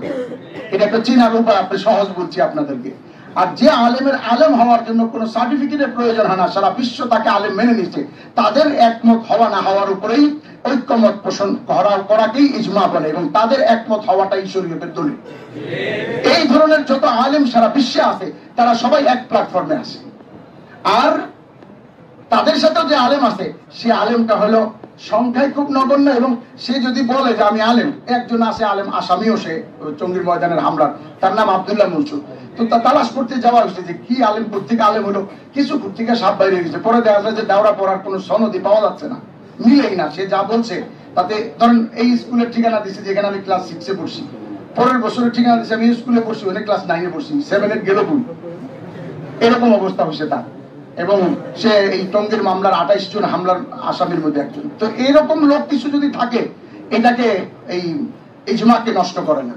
চিনি একজনের মা তার সন্তানকে জিজ্ঞেস করছে, চা বানাইছি বাবা, চিনি আছে তো ঘরে? জি আম্মু চিনি আছে। তো চা বানানো শেষ করছে, বলে আম্মু চিনির ডিব্বাটা আপনি নিয়ে আসো তো, ডিব্বাটা। তো আনছে, বয়মটা আনছে, তো বয়ম একদম খালি। তো মা বলতেছে, কিরে তুই না বলি চিনি আছে? চিনি তো নাই। আমার চিনি নাই কে বলছে? ডাকনা খুলে কয় দেয় যে চিনি আছে, ডাকনার মধ্যে লাগে রয়েছে কয়টা চিনি, এটা দেয় এই যে আমার চিনি আছে। তো মা যদি হাতের কাছে তখন কিছু থাকে, ওইটা দিয়ে বাড়ি দেবো, বদমাস এটাতে চিনি থাকা বলে? তো আমার চিনি কোনটারে কয়, যেটা দিয়ে চা হয় ওইটারে চিনি কয়। তো ঠিক তেমনি ভাবে খারাপটা আমাকে কিছু আলেম আছে, বুকটার মধ্যে কিছু গুড়া লাগিয়ে রয়েছে, এই গুড়া দেখায় আমরা সাথে আলেম আছে, এটারে আলেম থাকা বলে। একদম আমেরিকা থেকে শুরু করে, তকি উসমানী থেকে শুরু করে, দেওবন্দ থেকে শুরু করে, জামিয়া নিউ টাউন করাচি থেকে শুরু করে, আর হিন্দুস্তানের দেওবন্দ থেকে শুরু করে, ডাবেল থেকে শুরু করে, বাংলাদেশের লালবাগ থেকে শুরু করে, কামরাঙ্গীরচর থেকে শুরু করে, মিরপুর থেকে শুরু করে, ফরিদাবাদ থেকে শুরু করে, বা চট্টগ্রামের হাটাজারি থেকে শুরু করে, একদম ফিজি আইল্যান্ড পর্যন্ত সারা বিশ্বের সকল প্রতিষ্ঠান, সকল দারুল ইফতা, সকল উলামা এক প্ল্যাটফর্মে আসে। সুতরাং আমি আহ্বান করবো আপনাদেরকে যে আপনারা আপনাদের স্টুডেন্ট এবং আপনাদের অর্গানাইজেশন থেকে, আপনাদের প্ল্যাটফর্ম থেকে যতদূর হকের আওয়াজ পৌঁছানো যায়, আপনারা এটা পৌঁছাইবেন যে ইনশাআল্লাহ তাবলীগের কাজ করব এবং উলামাদের সাথে মিলে করবো ইনশাআল্লাহ। এবং তারা যদি আপনাদেরকে কোনো জায়গায় কোনোভাবে সাদিয়ানি পক্ষ তার আপনাদেরকে বুঝাইতে আসে, তাদেরকে স্পষ্ট বলেন যে ভাই আপনি আমারে বুঝাইবার চেষ্টা করেন না, তার কারণ এই বিষয়ে আমার নলেজ কম। আপনি আমাদের আরজাবাদ মাদ্রাসায় যান, গিয়ে আমাকে মোহতামিম সাহেবরে বুঝান। যদি তারা বুঝাইতে পারেন আমি আপনার সাথে লিখিত ওয়াদাবদ্ধ করতেছি, তাহলে আমি মেনে নিই। সহজ কথা। তার কারণে আপনি যদি আইসা কাউকে বলেন এই ওষুধ খাইয়েন না, এটা সাইড এফেক্ট, এটাই সমস্যা, এটাই সমস্যা, আপনি কি বলবেন? আমার অত কথা কয়ে লাভ নাই, আমার যে ডাক্তার দেখছে আপনি ডাক্তারে গিয়ে বুঝান আমার এই অ্যান্টিবায়োটিক কে দিছে আর গ্যাস্ট্রিকের ওষুধ এটা কি লেগে দিছে। ডাক্তার যা লেখো আমি ওইটাই খাবো, আপনি যত কথা এখন আপনার কথা আমি শুনবো না। আমি আপনাদেরকে আহ্বান করবো যে আপনারা এই প্ল্যাটফর্মে জমা হয়ে যান। আপনাদেরকে দিয়ে আল্লাহ তাআলা সারা বিশ্বে দাওয়াতের তবলিগের মাধ্যমে দ্বীন প্রচার প্রসারে আল্লাহ আপনাদেরকে ব্যবহার করবেন ইনশাআল্লাহ। ওয়া আখিরু দাওয়ানা আলহামদুলিল্লাহি রাব্বিল আলামিন। জনাব আসাদ দিলারি ভাই।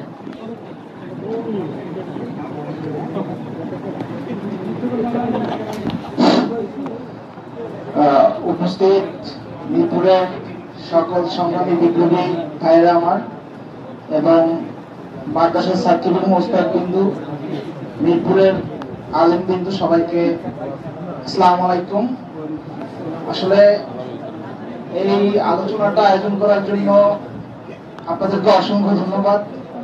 কারণ আসলে আপনাদের ইন্টারনাল যে বিষয়গুলো বিভিন্ন সময় হয়ে থাকে এগুলো সম্বন্ধে আসলে সাধারণ যারা জেনারেল ছাত্র আছে তারা আসলে এই বিষয়গুলো সম্বন্ধে অবগত থাকে না। এর ফলে দেখা যায় যে আপনাদের বা কোনো জায়গায় যদি একটা ঝামেলা তৈরি হয় তো সেখানে ছাত্ররা যদি ইনভলভ হয় তো দেখা গেছে ছাত্ররা এই বিষয়ে অবগত না হওয়ার ফলে যদি এখানে ইনভলভ হওয়ার ফলে আমাদের ছাত্রদের যে এই জুলাই অভ্যুত্থানের ফলে একটা ক্লিন ইমেজ তৈরি হয়েছে, সোসাইটিতে যে একটা গ্রহণযোগ্যতা তৈরি হয়েছে, সেই গ্রহণযোগ্যতা যদি তারা ভুল বুঝতে যদি ইনভলভ হয়ে থাকে তাহলে সেই গ্রহণযোগ্যতা একটা ঘাটতি চলে আসে। তো সেই জায়গা থেকে তাদেরও জানাশোনার জায়গাটা তৈরি হলো, পজিটিভ নেগেটিভ জানতে পারলো। আর আমার মিরপুরের যে সকল সহযোদ্ধা আমার ভাইয়েরা এখানে উপস্থিত আছেন তাদের উদ্দেশ্যে বলবো যে আসলে বর্তমান পরিস্থিতিতে বিভিন্ন গোষ্ঠী চাচ্ছে যে ছাত্রদের যে একটা গ্রহণযোগ্যতা তৈরি হচ্ছে সেই জায়গাটাতে কিভাবে তারা বিতর্ক তৈরি করতে পারে। কারণ ছাত্রদেরকে যদি বিতর্কিত করতে পারে তাহলে এই অন্তর্বর্তীকালীন সরকারের যে লেজিটিমেসি আছে, গ্রহণযোগ্যতা আছে, সেই জায়গাটাতেও তারা বিতর্ক তৈরি করতে পারে। কারণ এই অন্তর্বর্তীকালীন সরকারের লেজিটিমেসি কি? ছাত্ররা। আপনারা এই সরকার লেজিটিমেসি, আপনারা বিতর্কিত মানে সরকার বিতর্কিত। তো এই জন্য আপনাদের প্রতি আমার উদ্দেশ্য আহ্বান থাকবে যে আপনারা যে কোনো জায়গায় যে কোনো প্রবলেম হোক একটা মানুষের যদি ইনভলভ হন, আগে বিষয়টা আপনাদের সামনে বক্তব্য দিবে আমাদের জাতীয় নাগরিক কমিটির কেন্দ্রীয় যুগ্ম আহ্বায়ক মোহাম্মদ আরিফুল ইসলাম আদিব ভাই। বিসমিল্লাহির রহমানির রহিম। নাহমাদুহু ওয়া নুসাল্লি আলা রাসূলিল কারীম, আম্মা বা'দ, ফাআউযু বিল্লাহি মিনাশ শাইতানির রাজীম। বিসমিল্লাহির রহমানির রহিম। ক্বালা আল্লাহু তাআলা ফি কালামিল মাজিদ ওয়াল ফুরকানিল হামিদ ওয়া ইযা কিলা লাহুম লা তুফসিদু ফিল আরদি ক্বালু ইন্নামা নাহনু মুসলিহুন। সূরা বাকারার আল্লাহ তাআলা বলেন যে তোমরা দুনিয়াতে ফাসাদ সৃষ্টি করো না, কিন্তু তারা বলে যে আমরাই শান্তি বর্ষণকারী। আমরা বাংলাদেশের লাস্ট যে 15 বছরে দেখেছি যে তারা কি করেছে, যে আফগানিস্তানে যখন আন্দোলন করছে ছাত্ররা, মানে ওখানে তো তালেবান বলে, তালেবান অর্থ কিন্তু ছাত্র। বাংলাদেশে তালেবান শব্দটাকে কি মানে সন্ত্রাস এই হিসাবে প্রতিষ্ঠা করেছে, ঠিক না? এই গত 5ই আগস্ট যখন পালায়ে গেছে দেশ থেকে, এরপর থেকে তাদের একটাই উদ্দেশ্য ছিল যে কোনো জায়গায় হত্যা, মানে একটা মৃত্যু তাদের এটা লাগবে। কেন? কারণ মৃত্যু হলেই বাহিরের রাষ্ট্রে এটা প্রচার করতে পারবে যে তাদের দেশে শান্তি নাই। এর মধ্যে আপনারা দেখবেন যে বিভিন্ন কলেজের সাথে যে সংঘর্ষ হইল, এরপরে সর্বশেষ যে টঙ্গীর ইজতেমায় যেভাবে 3 জন, মানে সর্বশেষ মনে হয় আরো 2 গুরুতর মারা হয়েছে। একজন মুসলমান আর একজন মুসলমানের সাথে মতবিরোধ হবে, কিন্তু সেখানে তো মৃত্যু মানে মেরে ফেলার মতো তো কোনো পরিস্থিতি তৈরি হয় না। ফলে আমরা যেটি বলবো যে আমাদের শিক্ষার্থীরা যেহেতু আগামী দিনের বাংলাদেশের গুরুত্বপূর্ণ আপনারা এই বিভিন্ন দায়িত্ব পালন করবেন। সেক্ষেত্রে আমাদের বিষয় হচ্ছে যে এখানে শান্তি বজায় রাখে, কারণ বাংলাদেশ যেহেতু 92% মুসলিম, ফলে এখানে আপনি আরেকজনকে মারা মানে আপনি আরেকজন মুসলিমকেই দিন শেষে মারছেন। আলেমদের মধ্যে মতবিরোধ থাকে, এটা আলেমদের মধ্যে পরামর্শ করে সংশোধন করবে, কিন্তু আপনি যদি এটার একজনের কথায় আর এটার প্রতিক্রিয়া দেখাতে যান তখন সেটা ভুল হওয়ার সম্ভাবনা আছে। আমি ছোট একটা উদাহরণ দিব। আমি যখন নেসারাবাদ মাদ্রাসা পড়ছিলাম তখন আমাদের যে ইমাম ছিলেন তিনি একটা কথা বলছিলেন যে একজন বুজুর্গ সে বনে গেছে, তার সাথে একটা ভাল্লুক মানে পাহারাদার হিসাবে ছিল। একটা মাছি খুব ডিস্টার্ব করতেছিল, মানে মাছিটা বারবার তার নাকে এসে বসতেছে, হুজুর ঘুমাচ্ছিল। ভাল্লুক সে তো বুঝে না, তার তো জ্ঞান নাই, সে কি করছে মাছি মারার জন্য একটা ইট মেলা মারছে।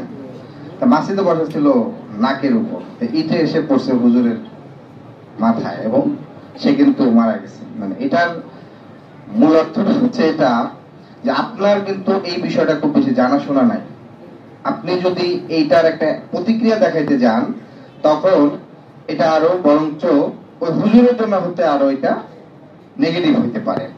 তো এখানে যেটা করছে যে আমরা দেখি যে লাস্ট 7-8 বছরে বিভিন্ন গ্রুপ আছে, বিশেষ করে সালমান এফ রহমানের মাধ্যমে একটা গ্রুপ আমরা দেখছি যারা প্যাট্রোনাইজ করছে, মানে একটা অংশকে যারা প্যাট্রোনাইজ করছে, তারা সংখ্যায় কম থাকলে তাদেরকে বেশি দেখানো, তাদেরকে বিভিন্ন ধরনের করা।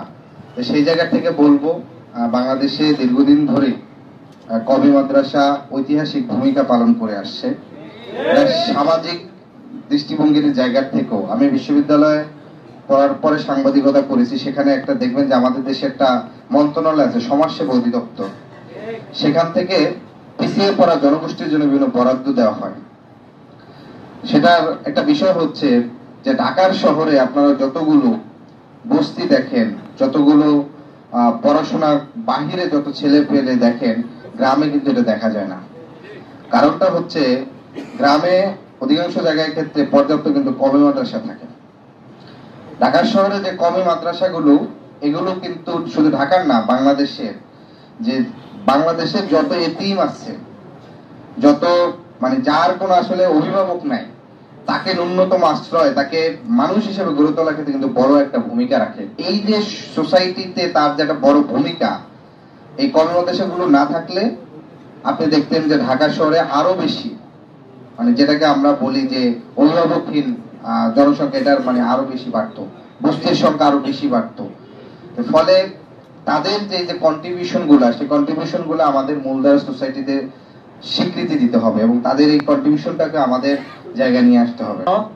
এখন আপনাদের সামনে বক্তব্য দিবে, আমরা আসলে যাকে স্লোগান মাস্টার হিসেবে চিনি, আমাদের বৃহত্তর মিরপুরে 10 নম্বর গোল চত্বরে আমরা একজনকে দেখেছি মাইক হাতে, যে স্লোগান দিয়ে আমাদেরকে অনুপ্রেরণা জুগিয়েছে আমাদের বৃহত্তর মিরপুরের অন্যতম প্রতিনিধি, ছাত্র প্রতিনিধি মোহাম্মদ তানিম সিফাত ভাই। আসসালামু আলাইকুম।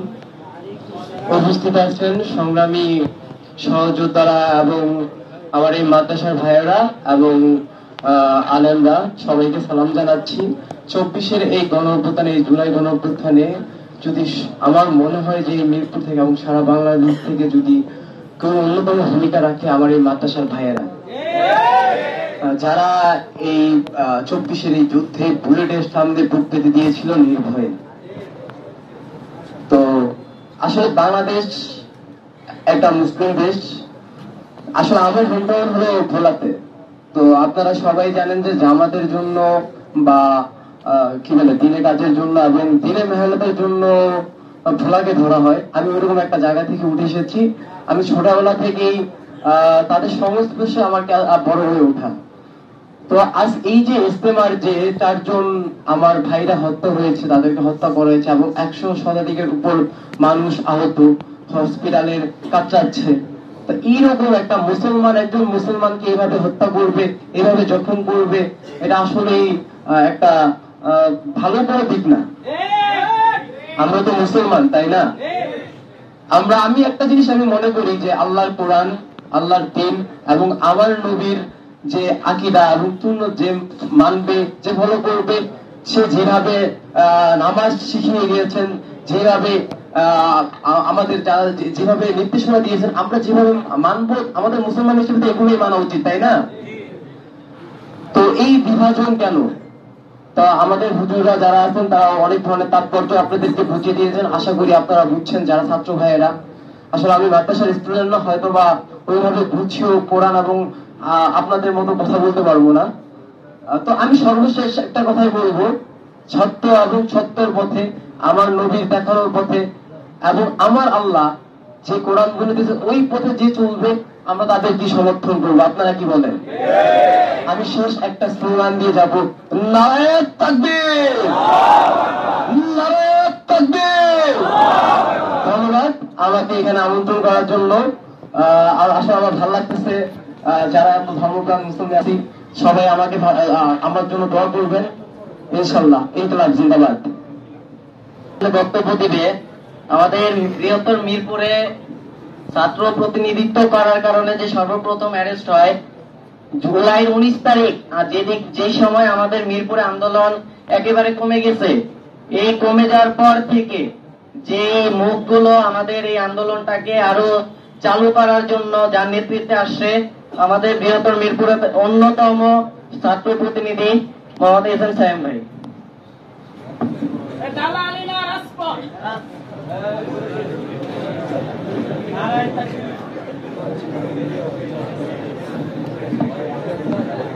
আসসালামু আলাইকুম। আমি তাবলিগ বিষয়ে অল্প করে বলি, আমি কয়েকবার গেছি তাবলিগে, একবার 3 বার, মানে 3 দিনের, একবার 10 দিনের, আরেকবার গেছি 3 দিনের। তো বিষয় হচ্ছে যে আমি তাবলিগের বিষয়ে কিছুটা অবগত। এখানে যে বিষয়টা দাঁড়াইছে যে ছাদপন্থী যুবায়রপন্থী, তাই তো, এরকম বিষয়।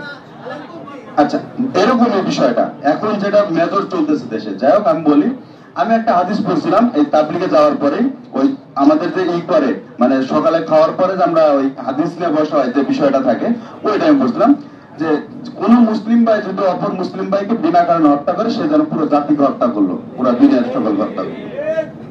তো যারা এই হত্যাকাণ্ড ঘটেছে তারা পুরো জাতিকে হত্যা করেছে। তাদের এই পাপের ফল বা তাদের যে এই কাজ, সেটার ফল তারা ইনশাল্লাহ পাবে। আর বিষয় হচ্ছে যে আমরা এই কথা যদি বলি, মাদ্রাসার কথা বা ইমানি শক্তির কথা বলি, আমি আপনাদের ছোট করে যে 19 তারিখের ঘটনা, শুক্রবার ছিল, কোন ইন্টারনেট ছিল না, সকল নেটওয়ার্ক অফ ছিল, শুধুমাত্র মোবাইলে কথা বলা যেত, তাও কিছু কিছু পয়েন্টে বলা যেত না। যখন মিরপুর 10-এ তারা জামাল লাগাইছিল, ওখানে কথাও শোনা যেত না, আসতো না, আর সব জায়গায় ছিল 2G, এরকম ছিল অবস্থান। আমরা জুমার নামাজে যখন আন্দোলনের শুরুতে ঢুকি, জুমার নামাজে তখন আমাদের চেক করে করে ঢুকানো হয়েছে, এবং যখন বের হই, বিশেষ করে নুরানি মাদ্রাসা, তারপর 10 নম্বর ওই ফলপট্টি হয়েছে, তো চেক করে করে বের। তো আমরা তখন বের হওয়ার সাহস পাইনি, আমরা এদিক ওদিক বিভিন্ন চাষটা বিভিন্ন জায়গায় ছিলাম। একদল মাদ্রাসা ছাত্ররা, মানে বিষয়টা এমন ছিল যে কারো হাইট 5 ফুটের উপরে, মানে একদম বাচ্চারা, এরা সর্বপ্রথম স্লোগান দিয়ে ওই সিটি কর্পোরেশনের সাইডের রোডটা দিয়ে তারা সর্বপ্রথম আসে। 20 থেকে 30 জন ছিল। ওই যে মাদ্রাসার ছাত্ররা ছিল, তাদের ওই স্পিডে আমরা 10 মিনিটের মধ্যে মোটামুটি 2000 হয়ে গেছে, কিন্তু স্পিডটা তারাই রেখেছিল, এটা ছিল তাদের ইমানি শক্তি, আলহামদুলিল্লাহ। তো তাদের একজনের সাথে আমার কথা হচ্ছে, তাদের জিজ্ঞেস করছিলাম যে বিষয় হচ্ছে কি, যে তোমরা এই বাচ্চা মানুষ তোমরা কেন আসলা বা সাহস করে পাইলা? তো এক বাচ্চা আমাকে এরকম বলছিল, দেখেন হুজুর বলছে যে এখন মরলে নাকি শহীদ হওয়া যাবে, বিনা হিসেবে জান্নাতে যাওয়া যাবে, এটা ছিল তাদের ইমান শক্তি। আর তাদের আরেকটা বলছিল আমরা ছোট মানুষ, আমাদের গুলি করবে না। তো দেখেন তাদের ইমানি জজবা। তো যাই হোক, আমি বক্তব্য দীর্ঘায়িত করবো না। আমার কথা হচ্ছে, আপনি যুবায়রপন্থী হন, ছাত্রপন্থী হন, যে পন্থী হন, কোন আপনি হকের সাথে আছেন, আমরা আপনার সাথে আছি। আপনি হকের সাথে নেই, আমরা আপনার সাথে নেই, একদম স্পষ্ট কথা। আপনি যে পন্থী হন, যেদিকে যান, আপনি ইমানের সাথে চলবেন, হকের সাথে চলবেন, আমরা আপনার সাথে আছি। আপনি হকের পথে থাকবেন না, ইমানের পথে থাকবেন, আমরা আপনার সাথে নেই। ধন্যবাদ। ধন্যবাদ সবাই আমাদের বৈষম্য বিরোধী ছাত্র আন্দোলনের দায়িত্বশীল ব্যক্তিবর্গ। আমাদের এখন দোয়া হবে ইনশাআল্লাহ, দোয়ার মাধ্যমে আমাদের এই মজমা ইনশাআল্লাহ সমাপ্ত ঘোষণা করা হবে। তার আগে শুধু এতটুকু বলতে চাই যে আমাদের মিরপুরে ছাত্র আন্দোলন আমরা যারা করেছি শুরু থেকে আমরা দেখেছি যে জেনারেল ছাত্রদের সাথে কওমি মাদ্রাসার ছাত্ররা সরাসরি ইনভলভ ছিল। বিশেষ করে সিফাত ভাই এই বিষয়টা জানে যে 6 নম্বর যে বাজার মসজিদ এবং মাদ্রাসা কমপ্লেক্স, এইখানে যখন আমাদেরকে নামতে দেওয়া হয় নাই, তো মাদ্রাসার ছাত্ররা তালা ভেঙে তারপরে আমাদের এই আন্দোলনে শরীক হয়েছে। তো আমি এতটুকু বলতে চাই যে ওই মসজিদ এবং মাদ্রাসা, ওইখানেই আমার জন্ম, ওইখানেই আমি বড় হয়েছি। ছাত্র আন্দোলনে যখন আমি শুরু থেকে যাই 17 জুলাই ঢাকা ভার্সিটিতে আমি গিয়েছিলাম, তখন মিরপুরে আন্দোলন শুরুই হয় নাই। ওখানে যাওয়ার পরে রাতে আমি একটা লাইভ করেছিলাম। ওই লাইভ দেখার পরে আমাদের যারা সাতপন্থী ভাইয়েরা আছেন মিরপুর 6 নম্বরে, ওনারা আমার এই লিস্ট, আমার নাম এবং মোবাইল নাম্বার পল্লবী থানায় দিয়ে দিছে। এবং তারা একটা কাজ করছে, সেটা হলো আমাদের এলাকার কাউন্সিলর বাপ্পি সাহেব এবং আমাদের বাপ্পির আশেপাশে আমাদের সভাপতি সাহেব যারা ছিল, তাদের কাছেও আমার নাম দিয়ে দেয়। দেওয়ার পরে তারা আমাকে খুবই খোঁজাখুঁজি করে, কিন্তু আমি তখন পলায়ন করে অন্য বাসায় ছিলাম, এরপরে আন্দোলনের সাথে শরীক হয়েছি। তা আমি এতটুকু বলতে চাই, যারা আওয়ামী লীগের দোসর ছিল আন্দোলনের সময়, যারা আন্দোলনে শরীক হয়েছে, তাদের লিস্ট করে আওয়ামী লীগের দোসর হয়ে আওয়ামী লীগের নেতাদের কাছে যারা লিস্ট জমা দিয়েছিল, তারা কোনো দেশের কখনোই তারা কল্যাণকার হতে পারে না। আর এখানে এখনো যারা মাস্তানি করতেছে, তারা পূর্বের সময়ও আওয়ামী লীগের সময় আওয়ামী লীগের সমস্ত সংগঠনের সাথে তারা জড়িত ছিল। আমি এতটুকু বলবো, যারা ছাত্র ভাইয়েরা আছেন, আমাদের এই সোনার বাংলাদেশ, আমাদের জীবনের বিনিময়ে আমি আমার এই হাতে আল্লাহর কসম করে বলি, 10 নম্বরে কমসে কম 50টা লাশ, বিভিন্ন থানায় লাশ এবং আহত নিহত ব্যক্তিদেরকে আজমল হসপিটাল, আল হেলাল হসপিটাল, আমাদের এই পাশে কি বলে ন্যাশনাল হসপিটাল, কি বলে গ্যালাক্সি হসপিটাল, এইখানে কিন্তু আমি অনেকগুলি লাশ উঠেছি। কিন্তু আমি এতটুকু বলতে চাই, আমাদের এই আন্দোলনের সময় কিন্তু কোনো বিভাজন ছিল না। বর্তমানে যারা আমাদের বৈষম্য বিরোধী ছাত্র আন্দোলনে দায়িত্বশীল আছেন, আমি কালসি ইসলামী হাই স্কুলে সেম কথাটা বলেছিলাম যে আমাদের মধ্যে এই বিভাজন তৈরি করেছে কে? আমাদের এই বিভাজন তৈরি করার মূল মাস্টারমাইন্ড ছিল এই সাতপন্থী এরতেজা সহ যারা আছে আওয়ামী লীগের দোসর, তারা করেছে, যাতে এই মাদ্রাসার ছাত্ররা বাংলাদেশের কোন ভালো একটা অবস্থানে না যেতে পারে। এজন্য আমাদের দায়িত্বশীল ভাইদেরকে, আপনাদেরকে আমি বলবো যে এই দিনের বিষয় উলামায়ে কেরাম আমাদের রাহবার, আল উলামা ওয়ারাসাতুল আম্বিয়া, সমস্ত নবীদের জিম্মাদারি আল্লাহ তাআলা কাদেরকে দিবেন? উলামায়ে কেরামকে। এজন্য আমাদের দায়িত্বশীল ভাইদেরকে বলবো যে আপনারা হকের সাথে থাকবেন। একটা শুধু কথা বলি, হক কাকে বলে? ইস্তেমার ময়দানে দাওয়াতের মেহনত করে কোন ব্যক্তি কাউকে হত্যা করতে পারে না, কোন দিনের দায় কাউকে জখম করতে পারে না। কি বলে? আমি 2 দিন আগে ঢাকা আমি ঢাকা মেডিকেলে গিয়েছিলাম। তো ওইখানের অবস্থা দেখে আমি আমার চোখের পানি ধরে রাখতে পারি নাই, যে মানুষকে কোনোভাবে এভাবে ছুরি দিয়ে এভাবে কি করতে পারে না, তাকে জখম করতে পারে না। সাধারণ মানুষই পারে না, দিনের দায়ী হয়ে এসে কিভাবে এই কাজ করে বলেন? তারা হলো ভারতের দালাল। তাদেরকে এখনই আপনারা চিহ্নিত করেন এবং তাদের ব্যাপারে আইনি ব্যবস্থা যে প্রক্রিয়া চলতেছে, এই প্রক্রিয়ায় আপনারা আমাদেরকে সহযোগিতা করেন ইনশাআল্লাহ। সবাই ভালো থাকবেন, সুস্থ থাকবেন। এখন আমাদের মাঝে ইনশাআল্লাহ দোয়া হবে। প্রিন্সিপাল, বাংলাদেশ কওমি মাদ্রাসা শিক্ষা বোর্ডের সহ সভাপতি, মিরপুর আঞ্চলিক বোর্ডের সম্মানিত সভাপতি, আমাদের মিরপুরের মান্যবর আলেম হযরত মাওলানা বাহাউদ্দিন জাকারিয়া সাহেব সংক্ষিপ্ত আলোচনা পেশ করবেন, এরপর আব্দুল কুদ্দুস সাহেব দোয়ার মাধ্যমে শেষ হবে। তবে একটু অনুরোধ জানাই, লম্বা মজমা, আপনারা যারা লেখাপড়া শেষ করবেন, শেষ করার পর আল্লাহ রাস্তা বের হবেন, ওলামায়ে কেরামের তত্ত্বাবধানে বের হবেন ইনশাআল্লাহ। আর বৃহস্পতিবার সুযোগ পাইলে 11:30 আমাদের মার্কাজ, ওখানে ওলামায়ে কেরামের তত্ত্বাবধানে জরুরি মশওয়ারা হয়, আলোচনা হয়। আমরা বৃহস্পতিবারের সুযোগ পাইলে ওলামায়ে কেরামের মার্কাজে শরীক হব ইনশাআল্লাহ, চেষ্টা করব। আসসালামু আলাইকুম ওয়া রাহমাতুল্লাহি ওয়া বারাকাতুহু। আলহামদুলিল্লাহি ওয়া কাফা ওয়া সালামুন আলা ইবাদিল্লাযিনা ইসতাফা, আম্মা বা'দ। ফাআউযু বিল্লাহি মিনাশ শাইতানির রাজীম। বিসমিল্লাহির রহমানির রহিম। ইহদিনাস সিরাতাল মুস্তাকিম, সিরাতাল্লাযিনা আন'আমতা আলাইহিম গায়রিল মাগদুবি আলাইহিম ওয়ালাদ দাল্লিন। আমিন। আজকের এই মুবারক মজলিসে উপস্থিত 2024-এর নতুন স্বাধীনতা লাভের বীর মুক্তিযোদ্ধা ছাত্র ভাইরা এবং মিরপুরের বিভিন্ন মাদ্রাসার ওলামায়ে কেরাম, তাবলীগের সাথী ভাইয়েরা, লম্বা আলোচনা করার অবকাশ নেই, রাত্রি অনেক হয়ে গেছে, শীতের রাত্রি। আজকের এই মজলিসকে যে কারণে আহ্বান করা হয়েছিল সেই বিষয়ে বিস্তারিত সংক্ষিপ্ত পরিসরে হলো বিস্তারিত এবং তাৎপর্যপূর্ণ আলোচনা করেছেন তাবলীগ জামাতের অন্যতম দায়ী আলেম হযরত মাওলানা আমিনুল হক সাহেব দামাত বারাকাতুহু। আমাদের যারা আজকে তাবলীগ জামাতকে কেন্দ্র করে আমরা দুটো শব্দ ব্যবহার করে দিই পরিচয়ের ক্ষেত্রে, সাতপন্থী, জুবায়েরপন্থী। আসলে আমরা স্পষ্ট করে বলতে চাই এখানে এই কথাটা, আমরা কোনো পন্থী না, আমরা ব্যক্তি পূজারি না, ব্যক্তিকে অনুসরণ করি না। আমরা দেখি যারা বা যিনি সঠিক নীতি আদর্শ উপর আছেন তাকে আমরা অনুসরণ করি, তার সাথে আমরা চলার চেষ্টা করি। আর যে ব্যক্তি বা যারা বা যে গোষ্ঠী নীতি ভ্রষ্ট এবং তাবলীগ জামাতের যে নীতিমালা আছে এবং শরীয়ত কর্তৃক যে সীমাবদ্ধতা দেওয়া আছে এর বাইরে যারা চলে, যারা বক্তব্য দিবে, তারা আমরা বিরোধী।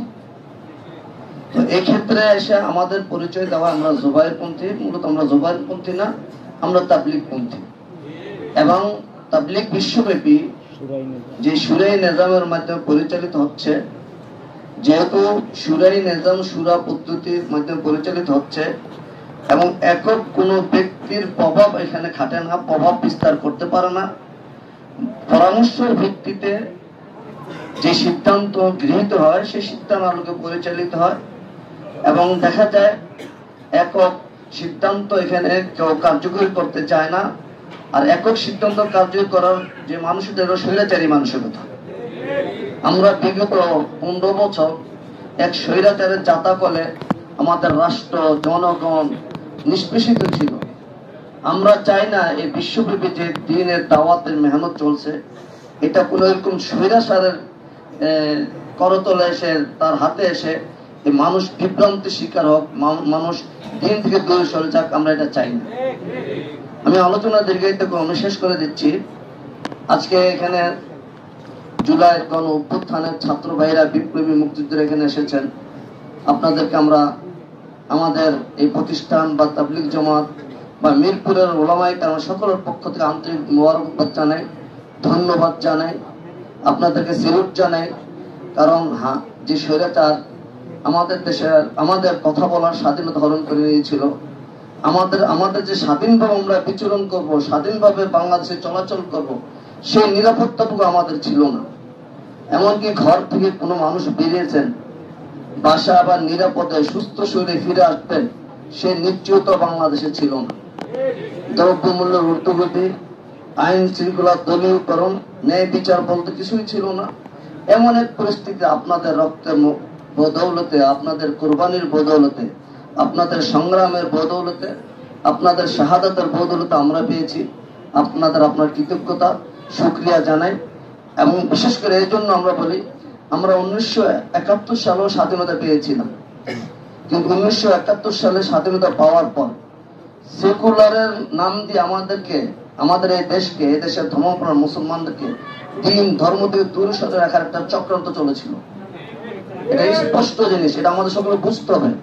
71-এর পরে ভারতীয় লোভিষ্টদের কারণে এখানে ভারতীয় হিন্দু সংস্কৃতি এমন আমদানি করেছিল যে মুসলমানরা তাদের ধর্মীয় সংস্কৃতি এবং সভ্যতা নিয়ে বসবাস করবে, আমার পরিবেশটা নষ্ট করে দিয়েছিল তারা।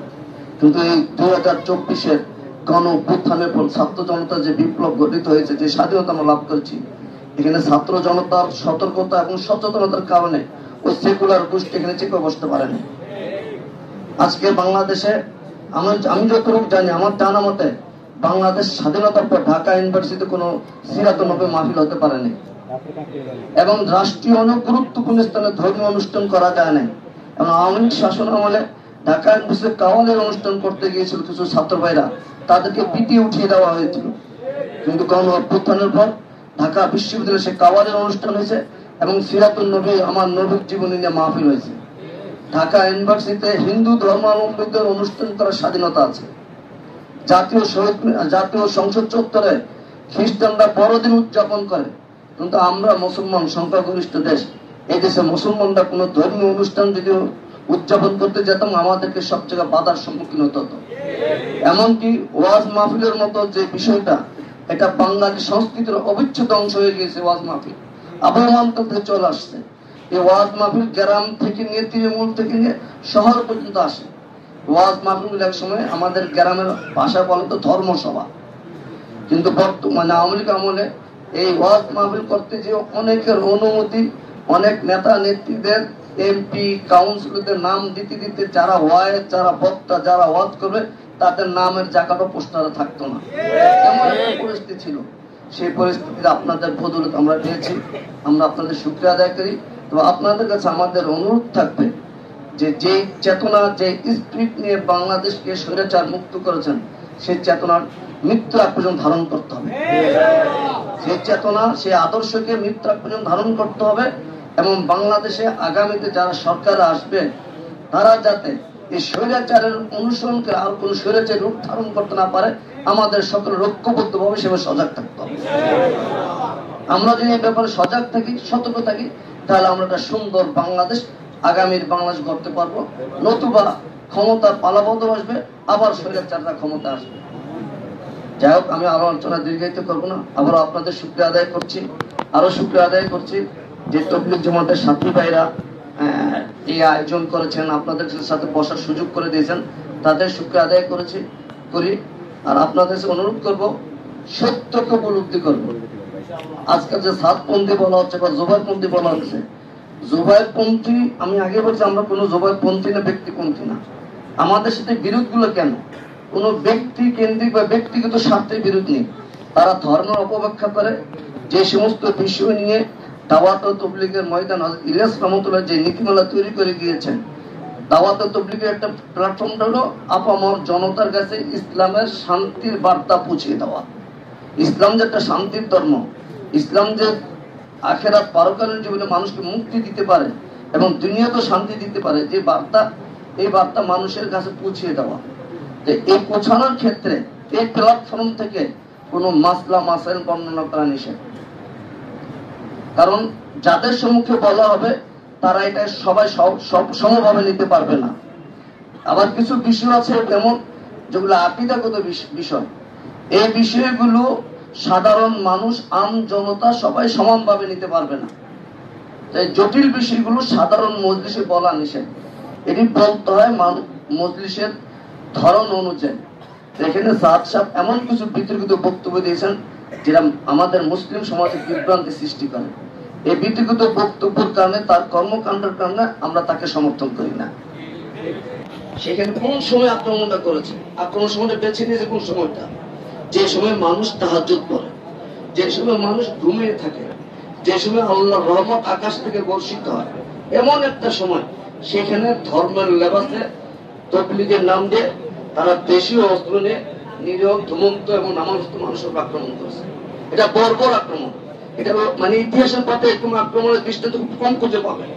ইংরেজ আমল হয়েছিল, কিন্তু ইংরেজ বিতাড়িত হওয়ার পরে এই ধরনের আক্রমণ আর এই আমাদের উপমহাদেশে আর হয় নাই। ভারতে হতে পারে, কিন্তু বাংলাদেশে এটা হয় না। এখন নীল বর্বরিত আক্রমণ, নৃশংস আক্রমণ, এটা ওদের পক্ষে সম্ভব যারা ধর্মের নামে খুন খারাপিতে বিশ্বাসী। আমরা কোন খুন খারাপিতে বিশ্বাসী না, আমরা শান্তিতে বিশ্বাসী। আমাদের সে শক্তি ছিল, বর্তমানে বাংলাদেশে আমাদের সে শক্তি ছিল, আমরা ওদের ইচ্ছা করে ওদের বাড়ি ঘর থেকে ধরে ধরে এনে একটা প্রতিশোধ নিতে পারতাম। কিন্তু আমাদের বড়রা ধৈর্য, সহনশীলতা সাথে সবসময় পরিস্থিতি মোকাবেলা করতে পারে, আমরা সেটা করে যাচ্ছি, ইনশাআল্লাহ ভবিষ্যতেও করব। আমি আপনাদের আবার শুকরিয়া আদায় করি, সকলের থেকে দোয়া চাই এবং দোয়া করবেন সবাই যে এই মেহনতটা সঠিকভাবে পরিচালিত হয়। এবং আমাদের মিরপুর, বৃহত্তর মিরপুর, যারা বিভিন্ন মসজিদে এই সন্ত্রাসী গোষ্ঠী আশ্রয় নিতেছে, আপনাদের কাছে অনুরোধ থাকবে এই বিষয়ে আপনাদের সতর্ক দৃষ্টি রাখবেন। কারণ এই সন্ত্রাসী গোষ্ঠী মসজিদ, আল্লাহর ঘরের পবিত্রতাদের বিনষ্ট না হয়, তারা বিনষ্ট করতে না পারে, এই দিকে খেয়াল রাখবেন। ও আলহামদুলিল্লাহ রাব্বিল আলামিন। বিরোধী ছাত্র আন্দোলনের প্রিয় সহযোদ্ধারা এবং আজকে আগে সমাজ কর্তৃক আয়োজিত এই আলোচনা সভায় উপস্থিত সবাইকে আমার আন্তরিক শুভেচ্ছা সালাম জানাচ্ছি। আপনারা সবাই জানেন সূরা আল ইমরানে একটা কথা বলা আছে যে তোমরা আল্লাহর রশিকে শক্ত করে আঁকড়ে ধরো এবং পরস্পরের মধ্যে বিভেদ সৃষ্টি করো না।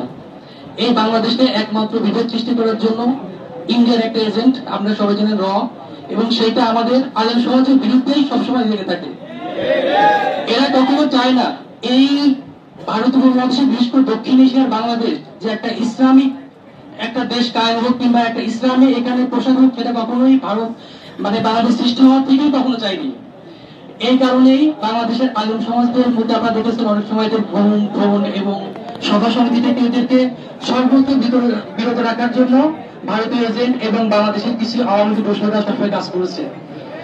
আমি মিরপুর 10 যখন দায়িত্ব পালন করতাম তখন আমি সব থেকে বেশি বিশ্বাস করতাম আমার এই কওমি এই আলেম সমাজের উপর। এরই একটা জ্বলন্ত প্রমাণ আপনাদের দিচ্ছি। আমার কাছে সবাই যখন এই গণভবনের মালামাল ফেরত দেয় তখন আমি এই মালামালটা কোথায় রাখবো এটা খুবই টেনশনে ছিলাম। তো সেই সময় আমি একমাত্র বিশ্বস্ত মানুষ হিসেবে পাই ইউসুফ ভাইকে, এবং ইউসুফ ভাইয়ের মসজিদে আমি আমার মালামালগুলো রাখি। তাই দেখেন, আমরা বিশ্বস্ত মানুষ হিসাবে একমাত্র বাংলাদেশে আলেম সমাজ কিন্তু কাউকে কখনোই পাই নাই। এবং আপনি দেখবেন বাংলাদেশের আলেম সমাজরা কিন্তু কখনো কোনো ঘুষ দুর্নীতির সঙ্গে জড়িত থাকে না। সুতরাং আমি সবসময় চাই যারা আলেম আছে আমরা আলেমদের সঙ্গে মিশিয়ে থাকি, এবং একটা আমরা যে বাংলাদেশ চাই, বৈষম্য ছাত্র আন্দোলনের যে মূল মোটিভ একটা বৈষম্যহীন সুন্দর বাংলাদেশ, এই বাংলাদেশটাকে যদি আমরা গঠন করতে চাই আমাদের আলেম ওলামাদের থেকে শিক্ষা নিতে হবে। কারণ আমরা সবাই জানি আমাদের প্রিয় রাসূল হযরত মুহাম্মদ সাল্লাল্লাহু আলাইহি ওয়াসাল্লাম বলেছেন যে তোমাদের মধ্যে সেই ব্যক্তি উত্তম যারা কোরআনের শিক্ষা নেয় এবং অপরকে শিক্ষা দেয়। সুতরাং আমরা এখন এমন একটা জায়গায় আছি যেখানে আমাদের চারপাশে জান্নাতের ফুল ফুটে আছে প্রিয় আলেম সমাজেরা। এবং আমি যখন আমার ইউনিভার্সিটিতে, আমি ইসলামিক ইউনিভার্সিটি কুষ্টিয়া থেকে বিএসসি এবং এমএসসি কমপ্লিট করছি, আমি আমার চোখে দেখেছি আলেম সমাজের উপর কি পরিমাণ নির্যাতন হয়েছে। তারা কোনো অপরাধ না করলেও হলে তাদের সামান্য কোরআন শরীফ রাখার কারণে তাদের হল থেকে মেরে মেরে তাড়ানো হয়েছে এবং তাদের জঙ্গি তকমা দেওয়া হয়েছে। এখন আপনারা দেখেন এই বাংলাদেশে কিন্তু সেই যারা প্রকৃত জঙ্গি তারা কিন্তু নাই। কারা আছে? আমার আলেম সমাজ ভাইরা, দিনী ভাইরা এবং প্রকৃত মুসলিমরাই কিন্তু বাংলাদেশে এখন আসছে। আমি সবসময় চাইবো আমরা বৈষ্ণবীর প্রিয় ভাই আমার যারা আছে এবং আলেম সমাজ যারা আছে আমরা সবাই মিলেমিশে আমরা যে বাংলাদেশের কল্পনা করি, আমাদের যে বাংলাদেশ গড়তে চাই, যেন আমরা কাঁধে কাঁধ রেখে পরস্পরের একসাথে হয়ে সেই বাংলাদেশ গড়তে পারি। সবাইকে ধন্যবাদ, শুভকামনা, আসসালামু আলাইকুম। আমি একটু গাজী মোহাম্মদ সায়েম। আজকে সকালে আমি সূরা হুজুরাতের একটা পড়ছিলাম, সেখানে বলা হচ্ছে তোমাদের মধ্যে দুইটা মুমিন দল যদি পরস্পর যদি বিরোধে লিপ্ত হয়, যাদের তোমরা তাদের বিরুদ্ধে পরস্পর যে দলীয় বিবাদ তোমরা তাদের এই দলীয় বিবাদটা মিটাই দিও। এরপরে যদি তোমাদের দলীয় বিবাদ যদি মিটানোর পরেও যদি তারা যদি ঐক্যমত্যে না আসে তাদের বিরুদ্ধে যুদ্ধ করো। এখন এখানে সাতপন্থী আর জোবাইরপন্থী দুটা দল আমরা দেখতে পেয়েছি, এরা যে নৃশংস হত্যাযজ্ঞ চালিয়েছে আসলে এর আগেও কিন্তু এদের বিরুদ্ধ ছিল, কিন্তু 2024-এ এসে তারা যে এই গণ অভ্যুত্থানের পরে এই ইজতেমার মধ্যে যে তারা হিংস্রতা দেখিয়েছে, আসলে এরা কেন এই ধরনের ঘটনা ঘটিয়েছে, এদের পিছনে কারা আছে এটা তদন্ত করে দেখা উচিত বলে আমি মনে করছি। এবং তাদের বিরুদ্ধে আমাদের বৈষম্য বিরোধী যারা নেতৃবৃন্দ আছে তাদেরকে অবশ্যই দেখতে হবে বিষয়টা। আর তারা যদি পরস্পর এই যে বিবাদ ঘটানোর জন্য বা আমাদেরকে বিতর্কিত করার জন্য যে ঘটনা ঘটিয়েছে এটা সুস্থ বিচার চাই। আমরা আমাদের যারা আছে নেতৃবৃন্দ এটা অবশ্যই দেখবেন, কারণ এটা দিয়েছে। এখানে আমি আমার নাম লিখবো, আমি কোন শিক্ষা প্রতিষ্ঠান থেকে এসেছি। আমি হযরত মাওলানা আল্লামা আব্দুল কুদ্দুস সাহেব দামাত বারাকাতুহু শাইখুল হাদিস অত্র জামিয়া, আমি হুজুরকে দোয়া করার জন্য সবাই অনুরোধ করছি।